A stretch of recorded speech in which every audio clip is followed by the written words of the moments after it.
Et si notre réalité n'était pas un système fermé? Et si, depuis toujours, quelque chose d'autre interagissait avec elle sans jamais se rendre visible? Depuis plusieurs décennies, la science moderne repose sur une hypothèse implicite. L'univers que nous observons constitue l'intégralité du cadre physique dans lequel tous les phénomènes mesurables se produisent. Les lois fondamentales, les constantes, les champs et les particules forment un ensemble cohérent, suffisamment précis pour prédire des résultats expérimentaux avec une exactitude remarquable. Pourtant, à mesure que les instruments gagnent en sensibilité et que les modèles deviennent plus rigoureux, des écarts persistants apparaissent. Ils sont faibles, souvent à la limite du bruit expérimental, mais ils reviennent. Encore et encore. Ces anomalies ne sont pas des curiosités isolées. Elles émergent dans des contextes indépendants, physique quantique, gravitation, cosmologie observationnelle. Elles résistent aux corrections statistiques, aux recalibrages instrumentaux, aux explications classiques. Et surtout, elles partagent une caractéristique commune. Elles suggèrent une interaction qui ne correspond à aucun champ ou particule connu. Progressivement, certains chercheurs formulent une hypothèse prudente mais radicale. Ces signaux pourraient provenir d'un autre cadre de réalité, régi par des lois proches mais distinctes, et qui interagirait avec le nôtre de manière extrêmement limitée. Pas une dimension cachée au sens populaire, ni un univers parallèle accessible, mais une structure physique adjacente, partiellement découplée. Cette idée n'est pas née d'une spéculation philosophique. Elle émerge de calculs précis, de résidus statistiques, de bilans énergétiques incomplets. Elle oblige à reconsidérer ce que signifie interagir en physique et jusqu'où s'étend la définition opérationnelle de la réalité. Mais avant d'explorer ces modèles, une question fondamentale s'impose. Comment la science détecte-t-elle quelque chose qu'elle ne sait pas encore nommer? Toute hypothèse scientifique commence par une mesure. Non pas une idée abstraite, mais une valeur inscrite dans un tableau, issue d'un instrument calibré, comparé à une prédiction issue d'un modèle. Lorsque ces deux éléments ne coïncident pas, la première réaction n'est jamais de remettre en cause la structure de la réalité. On vérifie l'appareil, on répète l'expérience, on cherche une erreur systématique, un biais statistique, une contamination environnementale. Dans la grande majorité des cas, l'écart disparaît. Mais certains écarts persistent, et ce sont eux qui forcent la science à avancer. Dans les laboratoires de métrologie quantique, où l'on mesure des phénomènes avec une précision extrême, des déviations minuscules apparaissent parfois dans les résultats. Elles sont souvent inférieures à une partie sur un milliard, mais leur régularité intrigue. Ces déviations ne suivent pas les profils typiques du bruit aléatoire. Elles présentent des signatures stables, parfois corrélées à des paramètres qui, selon les modèles standards, ne devraient jouer aucun rôle. Lorsque plusieurs équipes, utilisant des dispositifs différents, observent des écarts comparables, la probabilité d'un simple artefact diminue fortement. Un exemple central concerne les mesures de constantes fondamentales. Ces constantes, comme la constante de structure fine ou certaines masses de particules, sont supposées invariantes dans l'espace et le temps.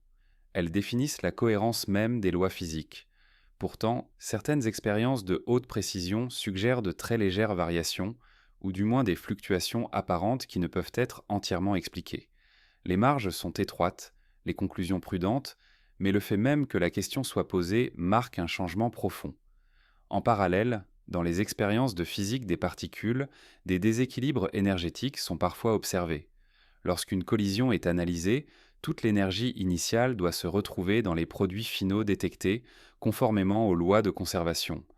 Or, dans des conditions spécifiques, une fraction infime de cette énergie semble manquer. Pas suffisamment pour déclarer une violation formelle, mais assez pour susciter des investigations prolongées. Les détecteurs sont entourés de capteurs redondants, les simulations sont poussées à leurs limites, et pourtant une incertitude subsiste. Ces phénomènes ne sont pas interprétés isolément.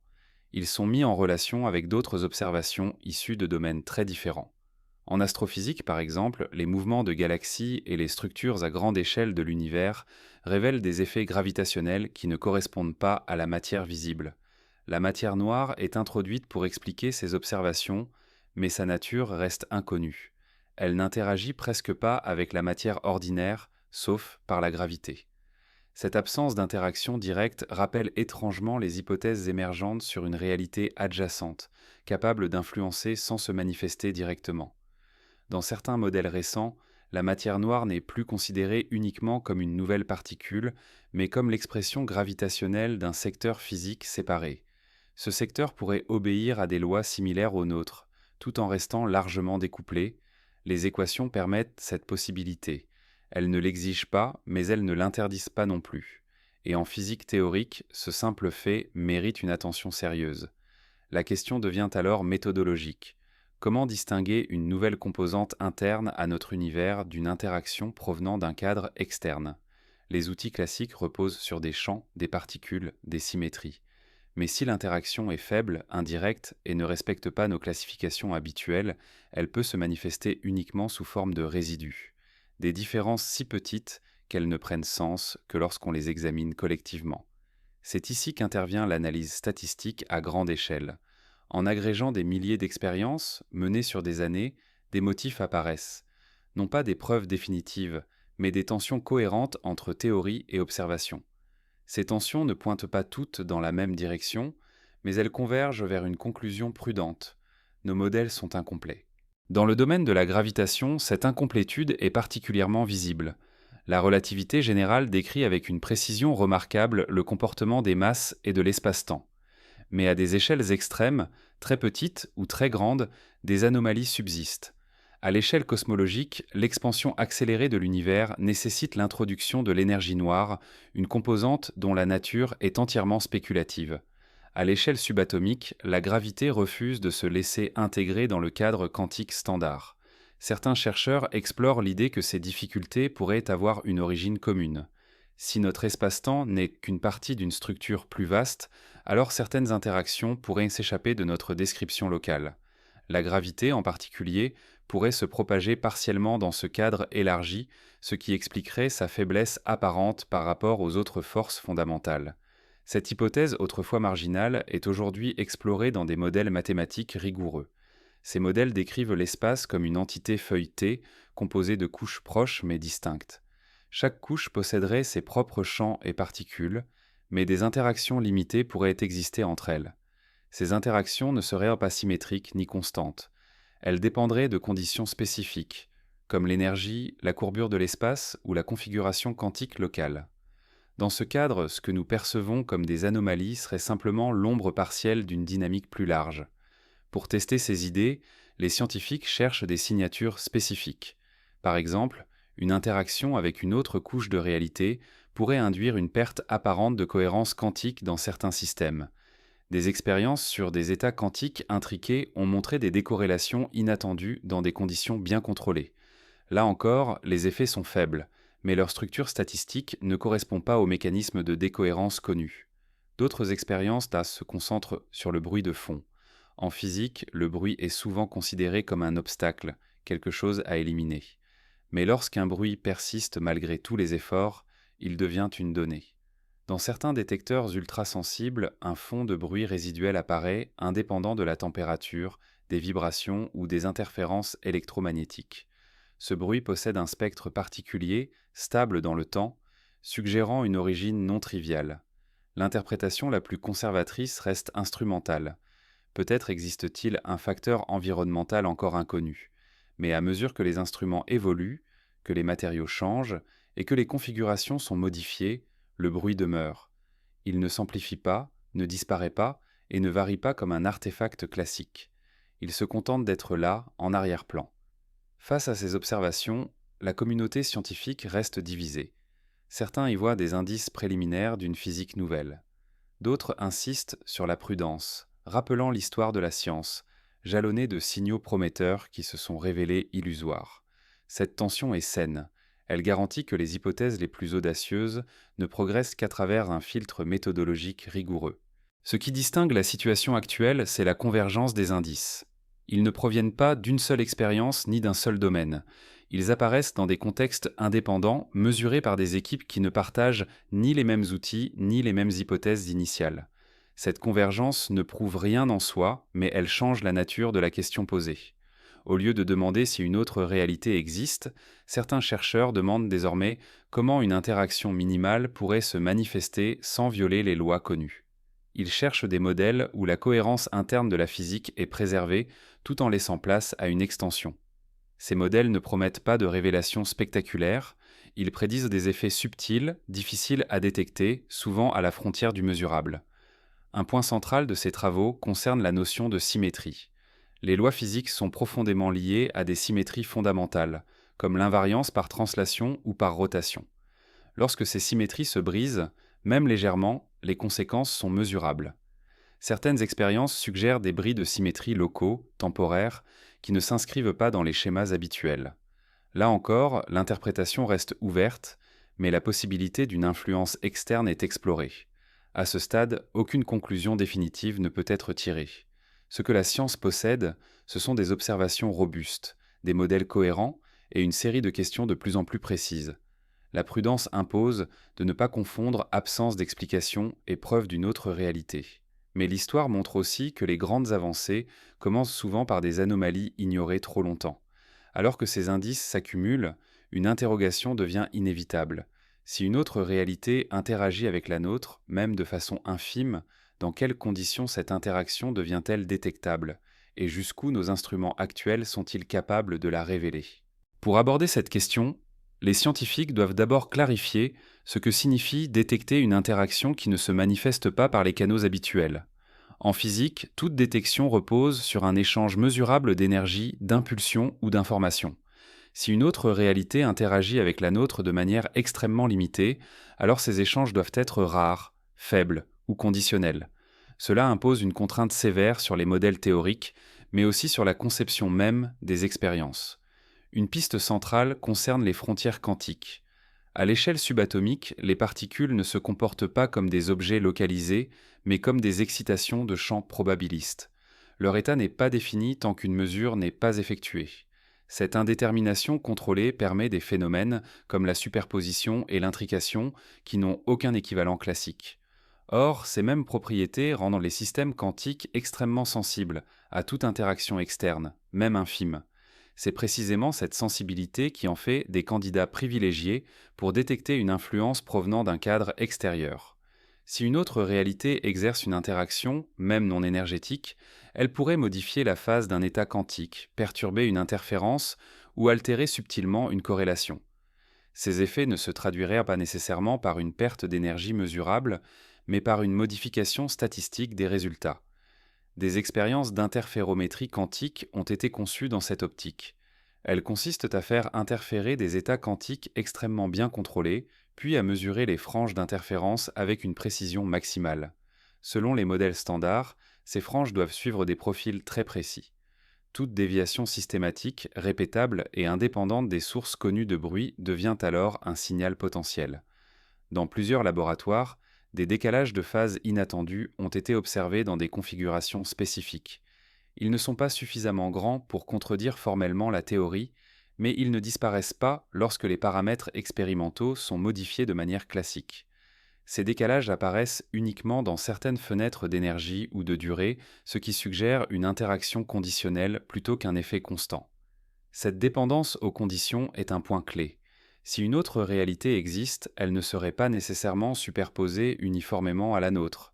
Elle pourrait interagir plus fortement lorsque certaines contraintes sont satisfaites, comme une densité d'énergie particulière, une configuration géométrique spécifique ou un état quantique donné.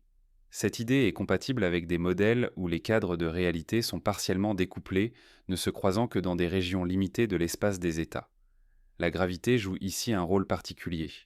Contrairement aux autres forces fondamentales, elle agit sur toutes les formes d'énergie et de masse, sans exception connue. Elle est également extrêmement faible à l'échelle microscopique, ce qui la rend difficile à mesurer avec précision.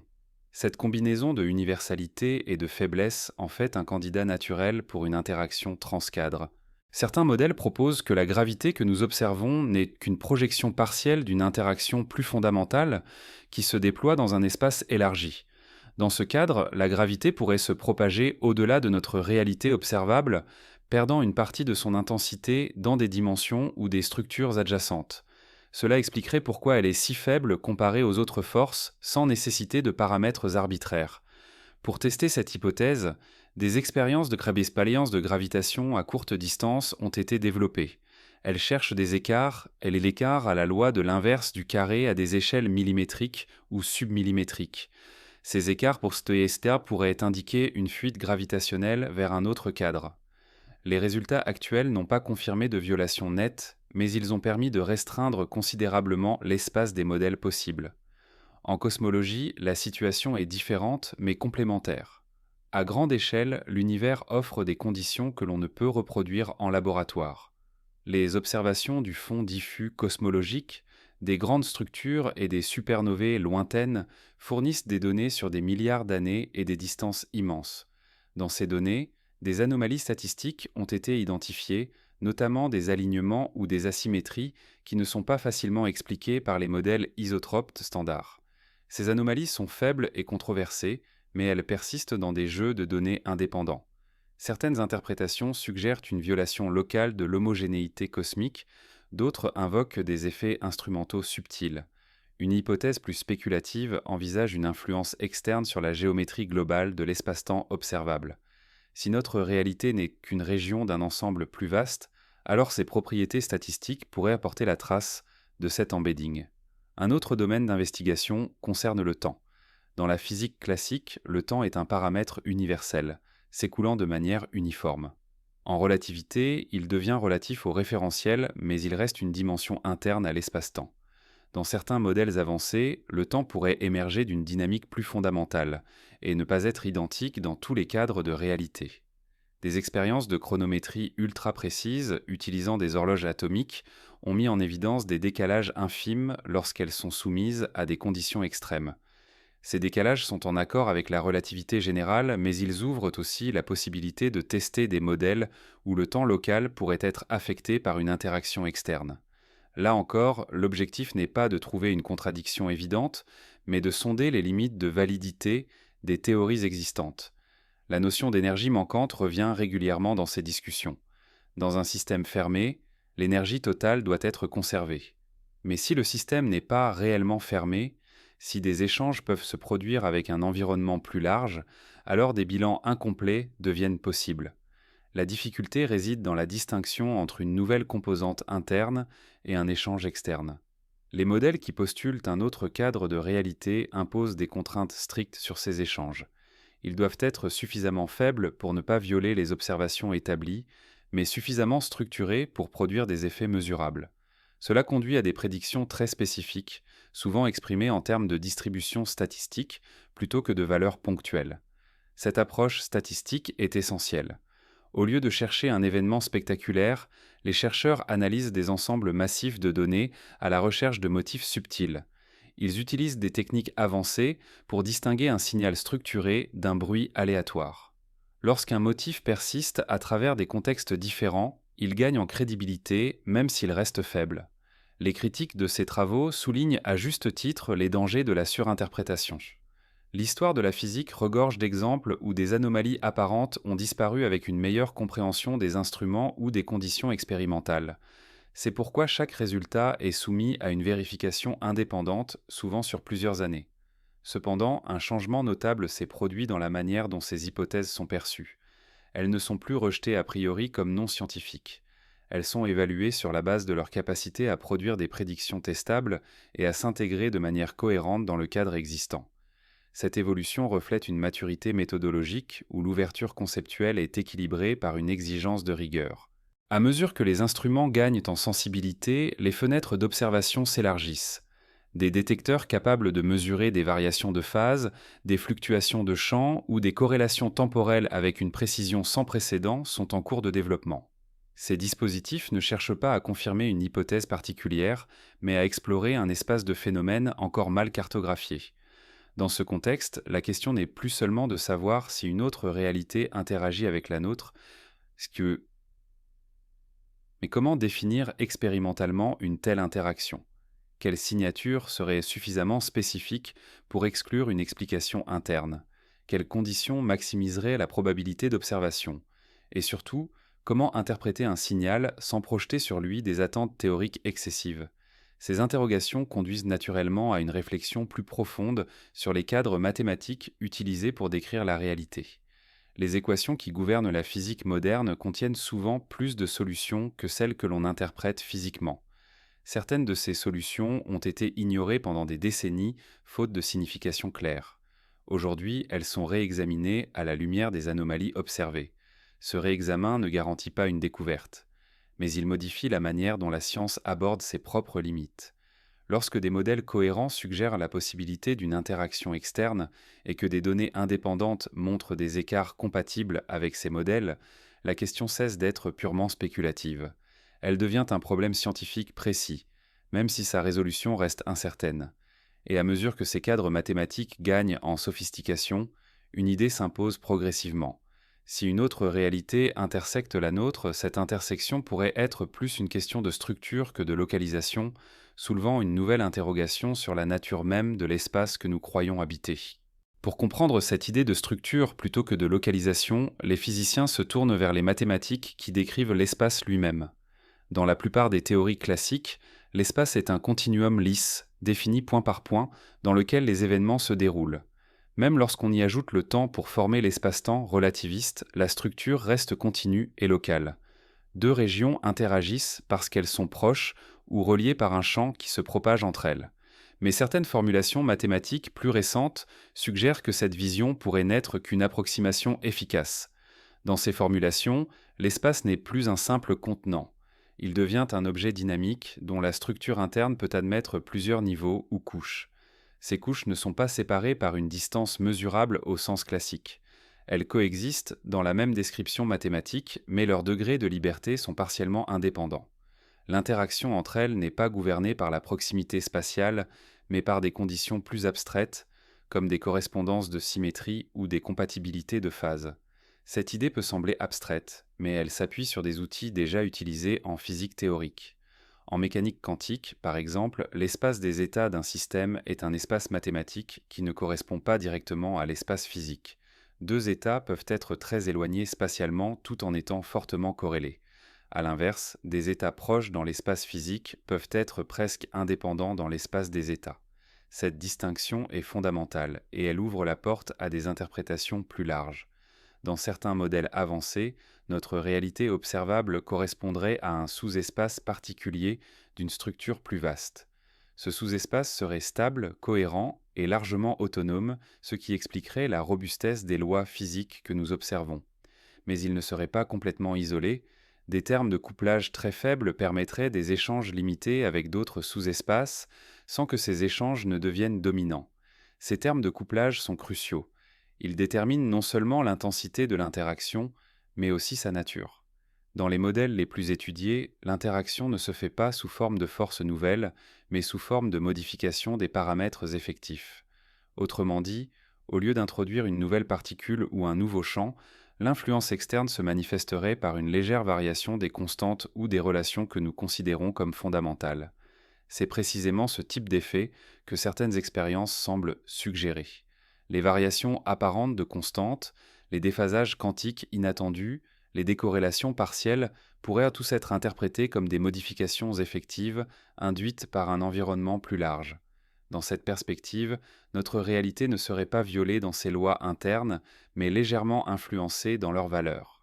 Un point important est que ces influences ne seraient pas uniformes. Elles dépendraient de la configuration locale du système. Dans des régions où l'énergie est faible et les états simples, l'interaction serait négligeable. Mais dans des situations extrêmes, comme des densités d'énergie élevées, des champs intenses ou des états quantiques fortement intriqués, le couplage pourrait devenir mesurable. Cela expliquerait pourquoi ces anomalies apparaissent principalement dans des expériences de pointe, proches des limites instrumentales. Cette dépendance contextuelle distingue nettement ces hypothèses d'idées plus anciennes sur des univers parallèles complètement séparés. Ici, il ne s'agit pas de mondes indépendants évoluant chacun de leur côté, mais de composantes d'un même système global faiblement reliées. La métaphore la plus proche, sans être parfaite, serait celle de modes différents d'un même instrument, partageant une structure commune mais exprimant des dynamiques distinctes. Les implications de cette vision sont profondes pour la notion de causalité. Dans la physique classique, une cause précède un effet dans le temps et agit localement dans l'espace. En relativité, cette causalité est contrainte par la vitesse de la lumière. Dans un cadre multistructurel, la causalité pourrait être plus subtile. Une influence externe ne se propagerait pas nécessairement dans notre espace-temps, mais se manifesterait comme une modification des conditions initiales ou des paramètres locaux. Cela ne signifie pas que la causalité est violée, mais qu'elle s'exprime dans un cadre élargi.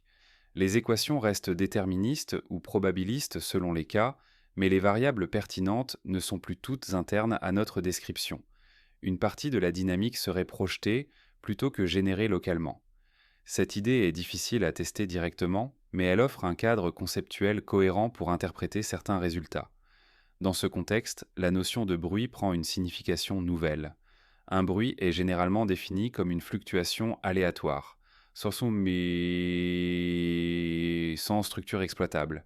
Mais si une partie de ce que nous appelons bruit provient d'un couplage faible avec une autre structure, alors il pourrait contenir une information résiduelle.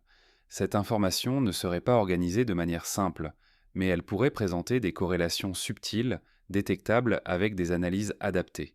C'est pourquoi certains chercheurs s'intéressent de plus en plus aux propriétés statistiques fines des signaux. Plutôt que de mesurer uniquement des moyennes ou des variances, ils analysent des corrélations d'ordre supérieur, des distributions de phase, des dépendances temporelles longues. Ces outils sont couramment utilisés dans d'autres domaines, comme l'étude des systèmes complexes, et ils trouvent progressivement leur place en physique fondamentale. Des analyses de ce type ont révélé des structures inattendues dans des données auparavant considérées comme dominées par le bruit.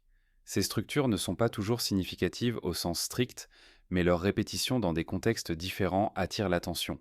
Elles suggèrent que le bruit pourrait ne pas être entièrement aléatoire, sans un pincétoire, mais partiellement structuré par une dynamique sous-jacente. La prudence reste cependant essentielle. Une structure statistique peut émerger d'un biais non identifié ou d'une corrélation instrumentale. C'est pourquoi chaque indice est confronté à des modèles alternatifs. La question n'est pas de prouver l'existence d'une autre réalité, mais de déterminer si les modèles internes existants suffisent à expliquer l'ensemble des observations. Dans ce débat, les mathématiques jouent un rôle de médiateur. Elles permettent d'explorer des scénarios sans engagement ontologique immédiat. Un modèle peut être étudié pour ses conséquences observables indépendamment de son interprétation. Si ces conséquences correspondent aux données, le modèle gagne en crédibilité même si son interprétation reste ouverte. Plusieurs cadres mathématiques se prêtent particulièrement bien à cette exploration. Les théories de champs effectifs, par exemple, décrivent la physique à une échelle donnée sans prétendre être fondamentale. Elles intègrent implicitement l'influence de degrés de liberté non observés. Dans ce sens, elles sont déjà compatibles avec l'idée d'un environnement plus large. La nouveauté consiste à prendre cette idée au sérieux et à chercher des signatures spécifiques de cet environnement. Un autre cadre est celui des théories à variables cachées étendues. Contrairement aux variables cachées classiques, qui cherchent à compléter la mécanique quantique de manière déterministe, ces approches introduisent des variables qui ne sont pas directement associées à des observables, mais qui influencent les distributions statistiques. Elles peuvent être interprétées comme des paramètres décrivant un couplage externe. Ces approches sont loin d'être consensuelles, mais elles illustrent une tendance générale. La reconnaissance que nos descriptions pourraient être effectives plutôt que complètes. Cette reconnaissance n'est pas un aveu d'échec, mais une étape méthodologique. Elle reflète une attitude scientifique mature, consciente des limites de ces outils. À mesure que ces idées se développent, elles rencontrent naturellement des résistances. Certains physiciens craignent un glissement vers des hypothèses invérifiables. D'autres soulignent le risque de multiplier les cadres explicatifs sans nécessité. Ces critiques sont légitimes, et elles contribuent à affiner les propositions. Un modèle qui invoque une autre réalité doit être plus contraignant, plus précis que les modèles internes existants. C'est pourquoi l'accent est mis sur les prédictions mesurables. Un couplage avec une autre structure devrait produire des effets spécifiques dépendant de paramètres identifiables.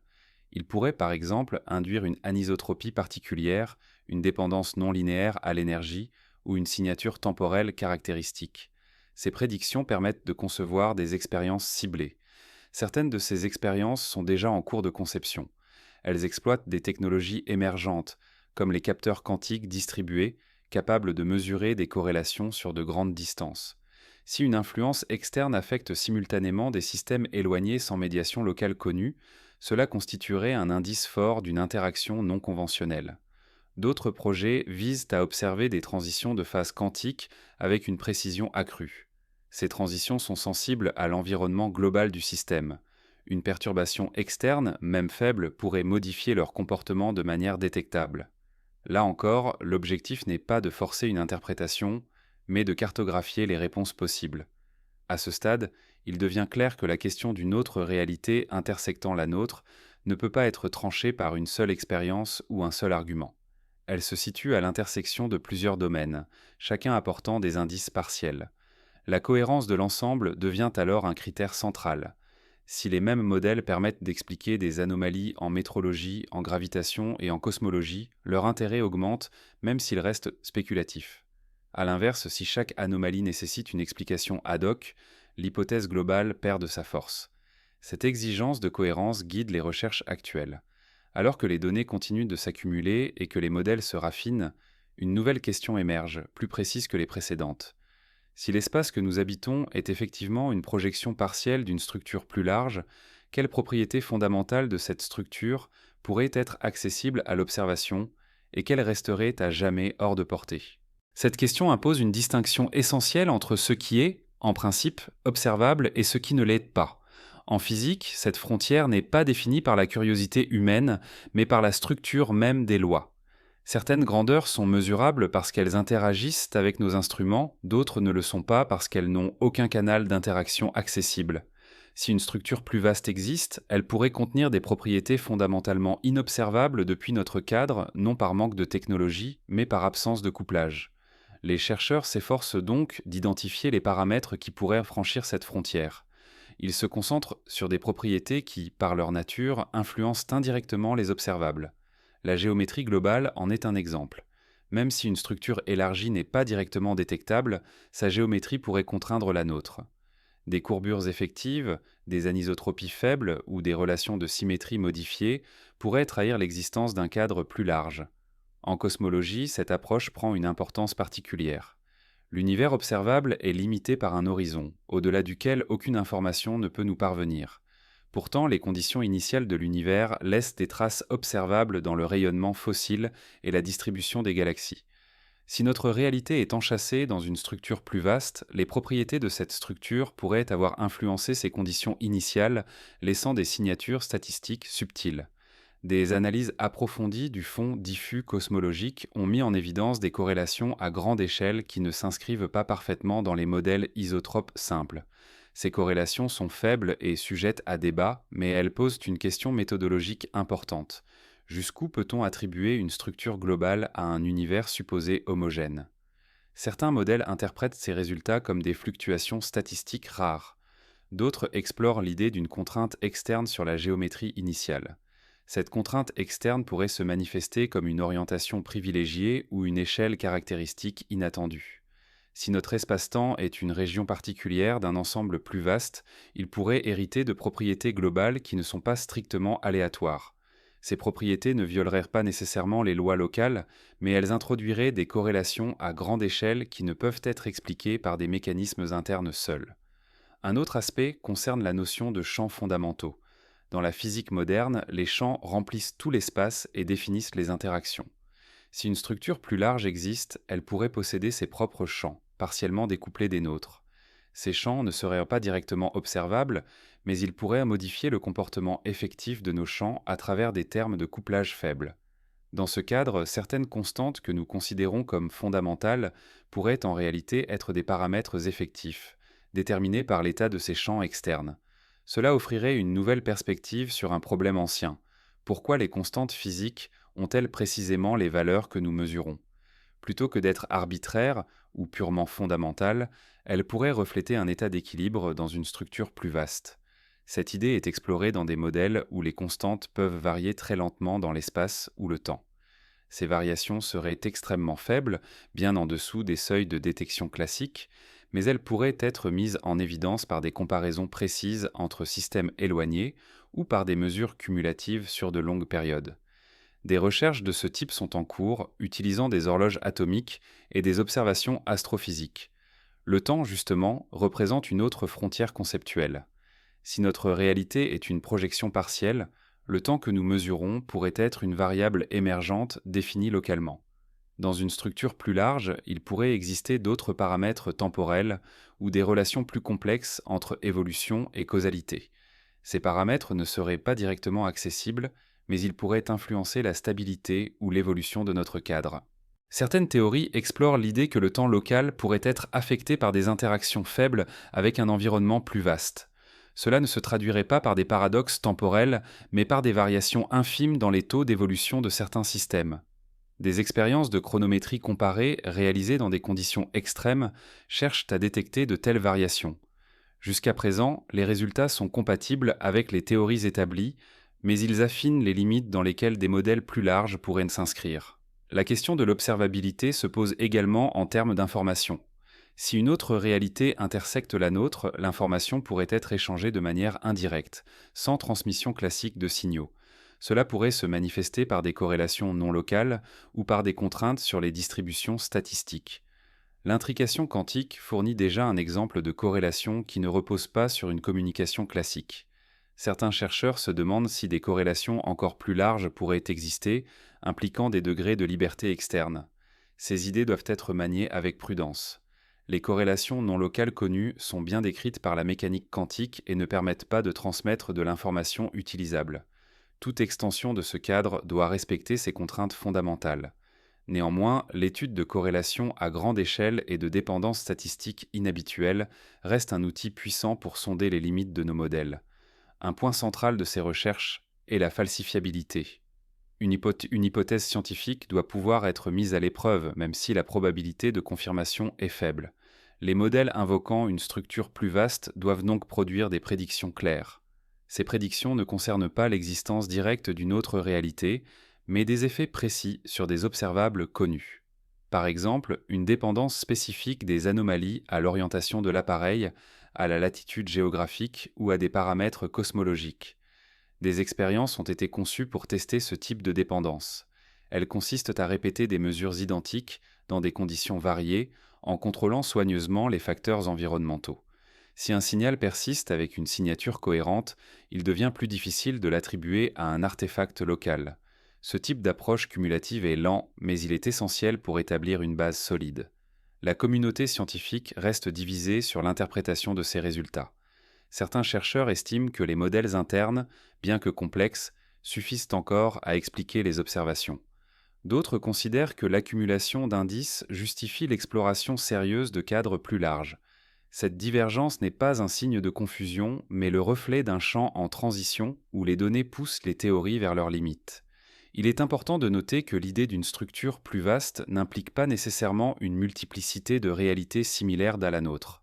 Elle pourrait tout aussi bien correspondre à une réalité unique, mais décrite à un niveau plus fondamental, dont notre univers observable n'est qu'une manifestation partielle. Cette distinction est souvent perdue dans les discussions populaires, mais elle est cruciale pour l'analyse scientifique. Dans cette perspective, parler de autre réalité est une simplification. Il s'agirait plutôt d'un niveau de description différent, avec ses propres variables et dynamiques. Notre réalité serait alors une approximation efficace, valable dans un certain domaine, mais incomplète. Cette vision est cohérente avec l'histoire de la physique, où chaque théorie a été intégrée dans un cadre plus large sans être invalidée dans son domaine de validité. La difficulté réside dans le fait que ce niveau plus fondamental pourrait ne jamais être entièrement accessible. Certaines propriétés pourraient rester hors de portée, non par limitation technologique, mais parce qu'elles n'ont pas de traduction dans nos observables. Cela pose une question philosophique profonde, mais aussi une question pratique. Jusqu'où la science peut-elle aller dans la description de la réalité ? Pour les chercheurs engagés dans ces travaux, l'objectif n'est pas de répondre définitivement à cette question, mais de repousser la frontière du testable. Chaque contrainte expérimentale, chaque limite établie affine la carte des possibles. Même un résultat négatif est informatif, car il élimine des classes entières de modèles. Les projets futurs reflètent cette approche. Ils combinent des observations astrophysiques de plus en plus précises avec des expériences de laboratoire d'une sensibilité inédite. L'idée est de couvrir un large spectre d'échelles et de contextes, afin de détecter des signatures cohérentes. Si une structure plus vaste influence notre réalité, il est peu probable qu'elle ne laisse une trace que dans un seul domaine. Cette convergence multidomaine est l'un des critères les plus exigeants. Un modèle qui expliquerait une anomalie isolée mais échouerait ailleurs serait rapidement écarté. A l'inverse, un modèle capable de rendre compte de plusieurs observations indépendantes, même de manière qualitative, gagnerait en crédibilité. À ce stade, il apparaît que la question n'est plus simplement de savoir si une autre réalité intersecte la nôtre, mais comment définir précisément ce que signifierait une telle intersection dans un cadre scientifique rigoureux. Cela implique de redéfinir des concepts fondamentaux comme espace, temps, interaction et observabilité. Ces redéfinitions ne se font pas en rupture avec la science existante, mais en continuité avec elle. Elles s'appuient sur des outils éprouvés tout en les étendant. Le processus est lent, parfois frustrant, mais il est guidé par une exigence constante de cohérence et de testabilité. À mesure que cette exploration progresse, une nouvelle interrogation se profile encore plus fondamentale. Si notre réalité est effectivement une projection partielle, alors les limites que nous percevons ne sont peut-être pas des frontières absolues, mais des horizons conceptuels, invitant à repenser la manière même dont la science construit ses modèles du réel. Cette idée d'horizon conceptuel oblige à examiner la manière dont les modèles scientifiques sont construits et validés. Un modèle n'est pas une copie de la réalité, mais une structure logique conçue pour organiser des observations et produire des prédictions vérifiables. Il est toujours conditionné par les variables qu'il inclut et par celles qu'il exclut. Si certaines influences agissent en dehors de ce cadre, elles peuvent rester invisibles tout en façonnant indirectement les résultats. La difficulté n'est donc pas seulement expérimentale, elle est aussi épistémologique. Dans l'histoire de la physique, de nombreuses limites supposées absolues se sont révélées être des limites de description. L'impossibilité de détecter certains phénomènes n'impliquait pas leur inexistence, mais l'inadéquation des outils conceptuels disponibles. Lorsque l'électricité et le magnétisme furent unifiés, des phénomènes auparavant disparates trouvèrent une explication commune. Lorsque la relativité fut introduite, des paradoxes apparents se résolurent par une redéfinition de l'espace et du temps. Ces précédents nourrissent une prudence méthodologique. L'absence de détection directe ne suffit pas à clore une question. Appliquée à l'hypothèse d'une réalité plus vaste, cette prudence conduit à un changement de stratégie. Plutôt que de chercher une manifestation directe, les chercheurs examinent les contraintes structurelles imposées à notre cadre observable. Ils analysent ce qui doit être vrai si notre réalité est une composante d'un système plus large et ce qui deviendrait impossible. Cette approche inverse la logique habituelle, elle part des conséquences nécessaires plutôt que des causes supposées. Un exemple de cette démarche concerne la stabilité des lois physiques. Si notre réalité interagit avec une structure plus vaste, cette interaction ne peut pas être arbitraire. Elle doit préserver la stabilité des constantes sur des échelles de temps cosmologiques. Autrement dit, même si des variations existent, elles doivent être fortement contraintes. Cette exigence élimine d'emblée de nombreux modèles naïfs et oriente la recherche vers des couplages dynamiques auto-stabilisants. Ces couplages pourraient fonctionner comme des mécanismes de rétroaction. Si une interaction tend à modifier un paramètre fondamental, une réponse interne du système pourrait amortir cette variation. Ce type de mécanisme est bien connu dans d'autres domaines de la physique, comme la thermodynamique ou la théorie des systèmes dynamiques. Son extension à des cadres plus fondamentaux est conceptuellement plausible, même si elle reste difficile à formaliser. La notion de stabilité conduit également à s'interroger sur l'origine des valeurs observées. Certaines constantes semblent finement ajustées pour permettre l'existence de structures complexes. Cette observation, souvent discutée dans le contexte du principe anthropique, prend une nouvelle dimension dans les modèles à structure élargie. Les valeurs observées pourraient correspondre à des points fixes dynamiques, déterminés par l'interaction entre plusieurs niveaux de réalité. Dans ce cadre, notre réalité ne serait ni unique ni arbitraire, mais sélectionnée par des conditions de cohérence globale. Les autres configurations possibles pourraient exister dans la structure élargie, mais sans donner lieu à un cadre stable et observable comme le nôtre. Cette idée reste spéculative, mais elle offre une alternative aux interprétations purement statistiques des constantes. La question de la sélection se pose aussi à l'échelle cosmologique. Les modèles d'inflation, par exemple, suggèrent que l'univers a traversé une phase d'expansion extrêmement rapide qui a lissé les inhomogénéités initiales. Si cette inflation est influencée par une structure plus vaste, alors certaines de ses propriétés pourraient refléter des conditions externes. Des variations subtiles dans le spectre des fluctuations primordiales pourraient en être la trace. Les observations actuelles sont compatibles avec les modèles standards d'inflation, mais elles laissent une marge pour des extensions. Les données futures, plus précises, pourraient réduire cette marge ou révéler des écarts systématiques. Là encore, l'objectif n'est pas de confirmer une hypothèse particulière, mais de cartographier l'espace des possibles avec une résolution accrue. À l'échelle microscopique, des questions analogues se posent concernant l'origine des masses des particules. Le mécanisme de Brute-Englert-Higgs explique comment les particules acquièrent une masse, mais il ne fixe pas les valeurs précises de ces masses. Certains modèles à structure élargie suggèrent que ces valeurs pourraient dépendre de paramètres globaux externes. Une variation, même infime, pourrait se manifester dans des contextes extrêmes, comme des champs très intenses ou des densités d'énergie élevées. Des expériences cherchent à tester la constance des masses et des couplages dans des environnements variés. Les résultats actuels confirment une constance remarquable, mais ils permettent aussi d'établir des limites supérieures sur d'éventuelles variations. Ces limites deviennent des contraintes précieuses pour les modèles, réduisant progressivement l'espace des hypothèses viables. Un autre aspect fondamental concerne la notion de séparation entre observateur et système. En mécanique quantique, cette séparation est déjà problématique. L'acte de mesure joue un rôle central et la frontière entre système mesuré et appareil de mesure n'est pas toujours bien définie. Si notre réalité est elle-même un sous-système d'une structure plus vaste, alors cette frontière pourrait être encore plus floue. Certains chercheurs explorent l'idée que l'observabilité dépend du niveau de description. À un niveau fondamental, il pourrait n'y avoir qu'une dynamique globale, sans distinction nette entre observateur et observé. Les distinctions que nous faisons seraient des émergences valables dans un cadre effectif. Cette perspective est compatible avec certaines interprétations de la mécanique quantique, mais elle prend une dimension nouvelle lorsqu'elle est appliquée à l'ensemble de la réalité observable.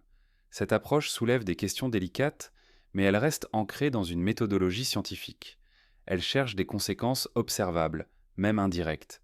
Par exemple, si certaines corrélations observées dépendent du contexte de mesure d'une manière non triviale, cela pourrait indiquer une influence globale sur la structure des états accessibles. Dans la pratique, ces questions se traduisent par des analyses fines des dépendances contextuelles. Les chercheurs examinent comment les résultats varient avec la configuration expérimentale, l'environnement ou l'historique du système. Ils cherchent des motifs qui ne peuvent pas être expliqués par des effets locaux simples. Ces analyses sont complexes et souvent sujettes à controverse, mais elles enrichissent le débat méthodologique. La rigueur reste le critère central. Toute hypothèse doit être formulée de manière suffisamment précise pour être testée ou contrainte. Les modèles trop vagues, qui peuvent expliquer n'importe quel résultat a posteriori, sont rapidement écartés. Cette exigence de précision est particulièrement forte pour les hypothèses impliquant une structure plus vaste, car elles risquent sinon de devenir non falsifiables. C'est pourquoi un effort considérable est consacré à la formulation mathématique. Les équations imposent des relations strictes entre les variables et limitent la liberté interprétative. Un modèle mathématique bien défini peut être confronté aux données, même si son interprétation ontologique reste ouverte. Cette séparation entre structure formelle et interprétation est une force de la science moderne. Dans ce contexte, certaines solutions mathématiques longtemps considérées comme non physiques sont réévaluées. Elles ne sont plus rejetées parce qu'elles ne correspondent pas à l'intuition classique, mais examinées pour leurs conséquences observables. Si une solution produit des prédictions cohérentes et testables, elle mérite une attention sérieuse, indépendamment de son étrangeté apparente. Ce réexamen ne signifie pas que toutes les idées deviennent acceptables. Il existe des critères stricts de cohérence interne, de compatibilité avec les observations établies et de parcimonie. Les modèles à structure élargie doivent non seulement expliquer des anomalies, mais aussi reproduire avec précision l'ensemble des résultats confirmés. Cette exigence est élevée et peu de modèles y parviennent. Cependant, même les modèles partiellement réussis jouent un rôle important. Ils identifient des mécanismes possibles, des signatures spécifiques et orientent les recherches expérimentales. Ils servent de laboratoire conceptuel permettant d'explorer les implications d'hypothèses audacieuses sans engagement prématuré. À mesure que ces explorations se poursuivent, une tension productive s'installe entre conservatisme et innovation. Le conservatisme protège la cohérence du savoir établi. L'innovation permet d'explorer des territoires conceptuels nouveaux lorsque les données l'exigent. Cette tension est au cœur du progrès scientifique. Il est significatif que les discussions actuelles ne portent plus seulement sur la possibilité abstraite d'une autre réalité, mais sur les conditions précises dans lesquelles une telle hypothèse devient scientifiquement pertinente. La question n'est pas de savoir ce qui pourrait exister en dehors de notre cadre, mais ce qui doit exister pour rendre compte de l'ensemble des observations de manière cohérente. Cette reformulation marque un changement subtil mais important. Elle déplace le débat du domaine de la spéculation vers celui de la contrainte empirique. Une hypothèse est jugée non pas sur son caractère intuitif, mais sur sa capacité à s'insérer dans un réseau dense de données et de modèles. Dans cette perspective, l'idée d'une réalité intersectant la nôtre cesse d'être une affirmation spectaculaire. Elle devient une possibilité technique soumise à des tests précis. Elle peut être renforcée, modifiée ou abandonnée en fonction des résultats. Cette attitude reflète une maturité scientifique, consciente de la complexité du réel et de la limite des descriptions. À ce stade de l'enquête, une nouvelle question se dessine, issue naturellement des précédentes. Si notre cadre observable est effectivement contraint par une structure plus vaste, alors certaines régularités que nous considérons comme fondamentales pourraient être des conséquences émergentes. Comprendre lesquelles et pourquoi devient alors un enjeu central, car cela déterminerait la manière dont la science peut, ou non, dépasser les frontières actuelles de la réalité observée. Explorer cette idée de régularité émergente oblige à examiner de près ce que la physique considère comme fondamental. Certaines lois semblent universelles, indépendantes du contexte, valables partout et toujours. D'autres apparaissent comme des régularités statistiques, robustes mais dérivées de comportements plus profonds. La distinction n'est pas toujours claire, et c'est précisément dans cette zone d'ambiguïté que l'hypothèse d'une structure plus vaste prend toute sa portée. Prenons l'exemple des lois de conservation. La conservation de l'énergie, de l'impulsion ou de la charge est l'un des piliers de la physique moderne. Ces lois ne sont pas simplement observées empiriquement, elles sont liées à des symétries profondes comme l'invariance temporelle ou spatiale. Pourtant, ces symétries sont définies dans un cadre donné. Si ce cadre n'est qu'une partie d'un système plus large, alors les symétries que nous observons pourraient être effectives plutôt qu'absolues. Dans un tel scénario, la conservation stricte pourrait émerger comme une approximation extrêmement précise, valable tant que les interactions avec l'extérieur restent négligeables. Des violations infimes, en dessous des seuils actuels de détection, deviendraient alors possibles sans remettre en cause la cohérence globale. Cette idée est inconfortable pour l'intuition, mais elle est mathématiquement cohérente dans certains modèles, notamment ceux qui décrivent des systèmes ouverts à très faible couplage. Les chercheurs qui explorent cette voie ne cherchent pas à affaiblir les lois connues, mais à comprendre leur domaine de validité. Ils se demandent quelles propriétés d'un système sont réellement fondamentales et lesquelles sont des conséquences d'une dynamique plus large. Cette distinction est cruciale car elle conditionne la manière dont de nouvelles théories peuvent être construites sans contredire l'existant. Un domaine où cette question est particulièrement vive est celui de la thermodynamique. Les lois thermodynamiques décrivent des régularités statistiques émergentes à partir de dynamiques microscopiques. Elles sont extraordinairement robustes, mais elles ne sont pas fondamentales au sens strict. Elles émergent de la combinatoire des états possibles. Cette émergence est aujourd'hui bien comprise et elle sert de modèle conceptuel pour d'autres domaines. Certains physiciens se demandent si des lois que nous considérons comme fondamentales pourraient, à leur tour, être émergentes. Non pas au sens trivial, mais comme des manifestations stables d'une dynamique plus riche. Dans cette perspective, notre réalité observable serait comparable à un régime particulier, stable, d'un système plus vaste. Les lois que nous mesurons seraient alors des propriétés effectives de ce régime. Cette idée trouve un écho dans certains modèles de gravité quantique, où l'espace-temps lui-même émerge de structures plus fondamentales. Dans ces modèles, l'espace et le temps ne sont pas des entités primitives, mais des concepts dérivés, valables à grande échelle. À petite échelle, la description change radicalement. Si l'espace-temps est émergent, alors son extension dans une structure plus vaste devient conceptuellement plausible. Dans ce cadre, l'intersection entre notre réalité et une autre ne serait pas un événement localisé, mais une relation structurelle. Elle se manifesterait par des contraintes globales, par des régularités qui ne trouvent pas d'explication complète dans la dynamique interne. Les anomalies observées seraient alors des indices de cette relation, non des violations des lois locales. Cette interprétation modifie la manière dont on cherche des signatures expérimentales. Plutôt que de traquer une interaction ponctuelle, les chercheurs examinent des régularités globales. Ils se demandent si certaines propriétés, comme les distributions de fluctuations ou les relations d'échelle, présentent des caractéristiques universelles qui dépassent le cadre standard. Ces propriétés seraient difficiles à attribuer à des mécanismes locaux spécifiques. Un exemple est la question des lois d'échelle en cosmologie. Certaines structures, comme la distribution des galaxies, suivent des relations de type fractal sur certaines plages d'échelle. Ces relations ne sont pas parfaitement comprises, mais elles suggèrent une organisation hiérarchique. Si une structure plus vaste impose des contraintes globales, elle pourrait influencer ces relations d'échelle de manière subtile. De même, dans la physique des particules, certaines régularités dans les masses et les couplages des particules restent inexpliquées. Elles ne sont pas aléatoires, mais elles ne sont pas dérivées de principes fondamentaux clairs. Certains modèles à structure élargie proposent que ces régularités reflètent des propriétés globales du système plus vaste, dont notre cadre hérite partiellement. Ces propositions sont difficiles à tester directement, mais elles peuvent être confrontées indirectement aux données. Si des régularités similaires apparaissent dans des domaines très différents, cela suggère une origine commune. La recherche de telles correspondances est en cours, utilisant des outils statistiques et des comparaisons transdisciplinaires. Un autre aspect central concerne la robustesse des transitions. Dans de nombreux systèmes physiques, les transitions de phase révèlent des propriétés universelles, indépendantes des détails microscopiques. Ces propriétés universelles sont liées à la structure globale de l'espace des états.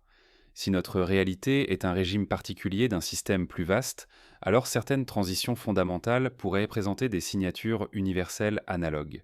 Cette idée est explorée dans le contexte des transitions cosmologiques précoces, comme celles associées à la brisure de symétrie dans l'univers jeune.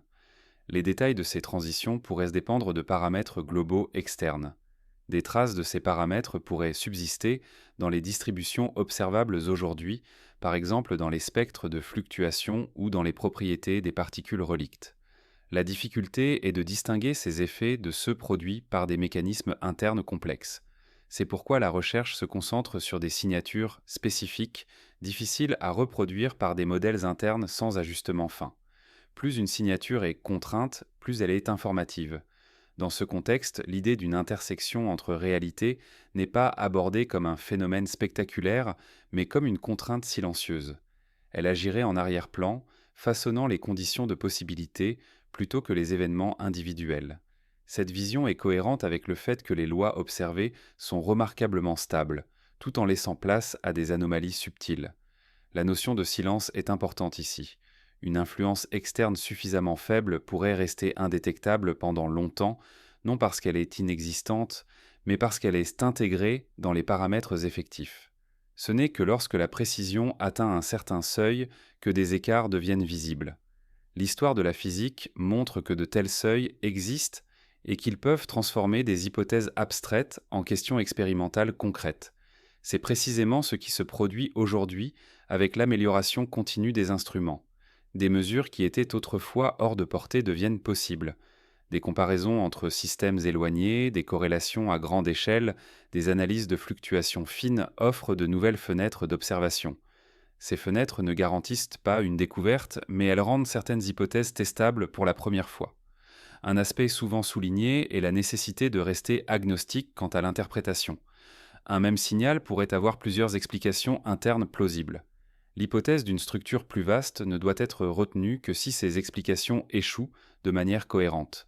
Cette exigence est élevée et elle explique la prudence de nombreux chercheurs. Cependant, cette prudence ne se traduit pas par une inaction. Elle se manifeste par une diversification des approches. Des équipes issues de domaines différents examinent des questions analogues avec des outils distincts. Cette diversité est essentielle car elle réduit le risque de biais conceptuels.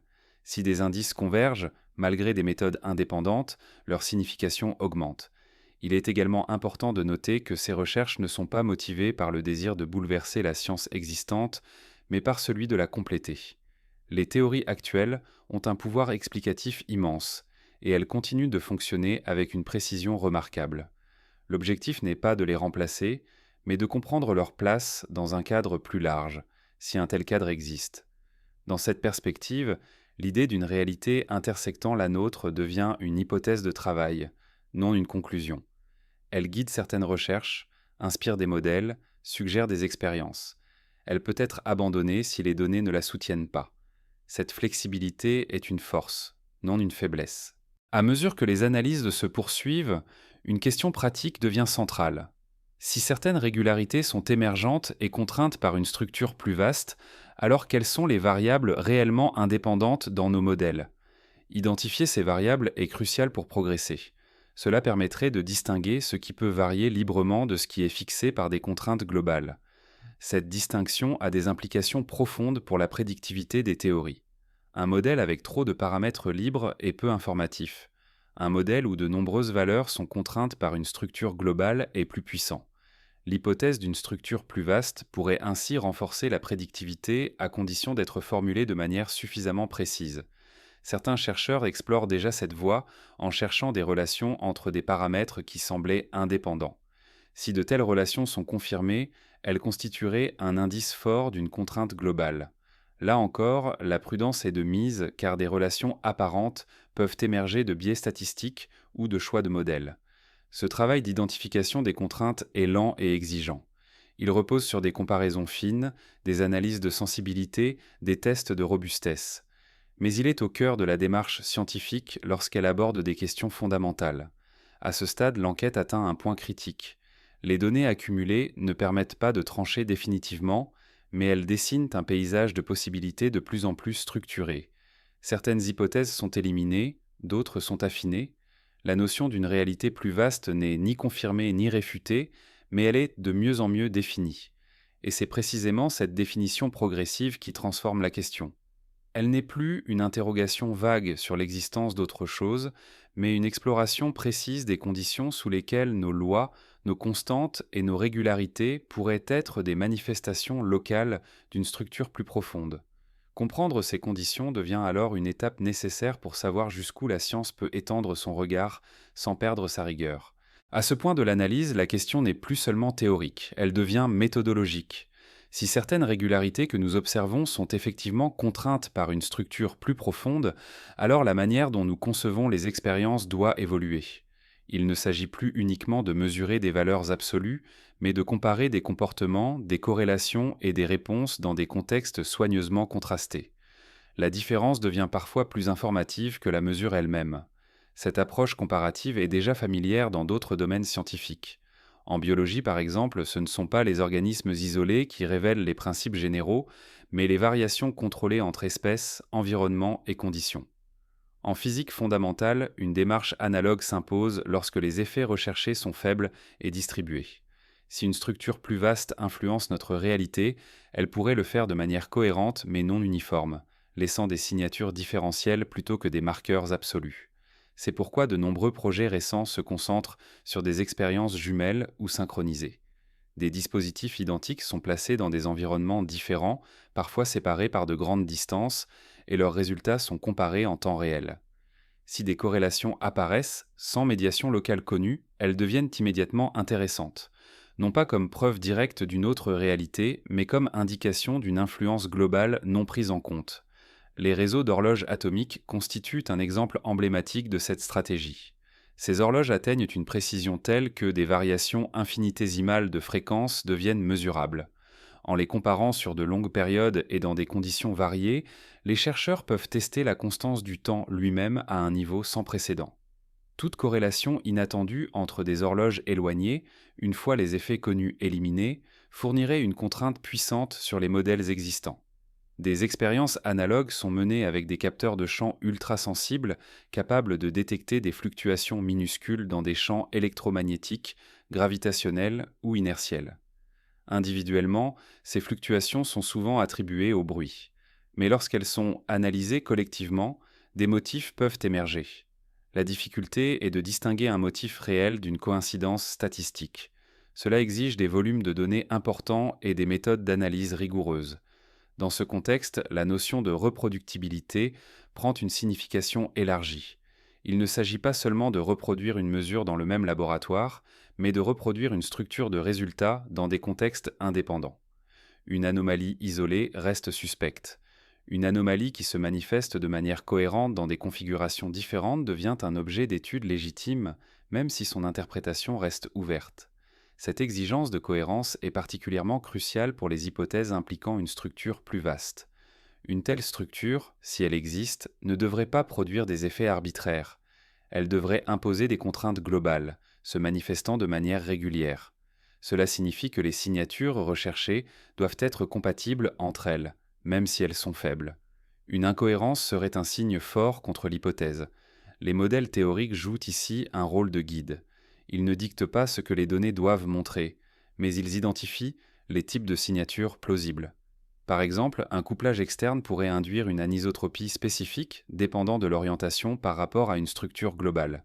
Il pourrait aussi produire des dépendances saisonnières ou cosmiques liées à la position de la Terre dans un cadre plus large. Ces prédictions sont testables, même si les effets attendus sont petits. Certaines expériences ont déjà exploré ces possibilités. Elles recherchent des variations périodiques ou directionnelles dans des données de haute précision. Les résultats actuels n'ont pas révélé de signal concluant, mais ils ont permis d'établir des limites strictes. Ces limites sont essentielles car elles excluent des classes entières de modèles trop simples ou trop intrusifs.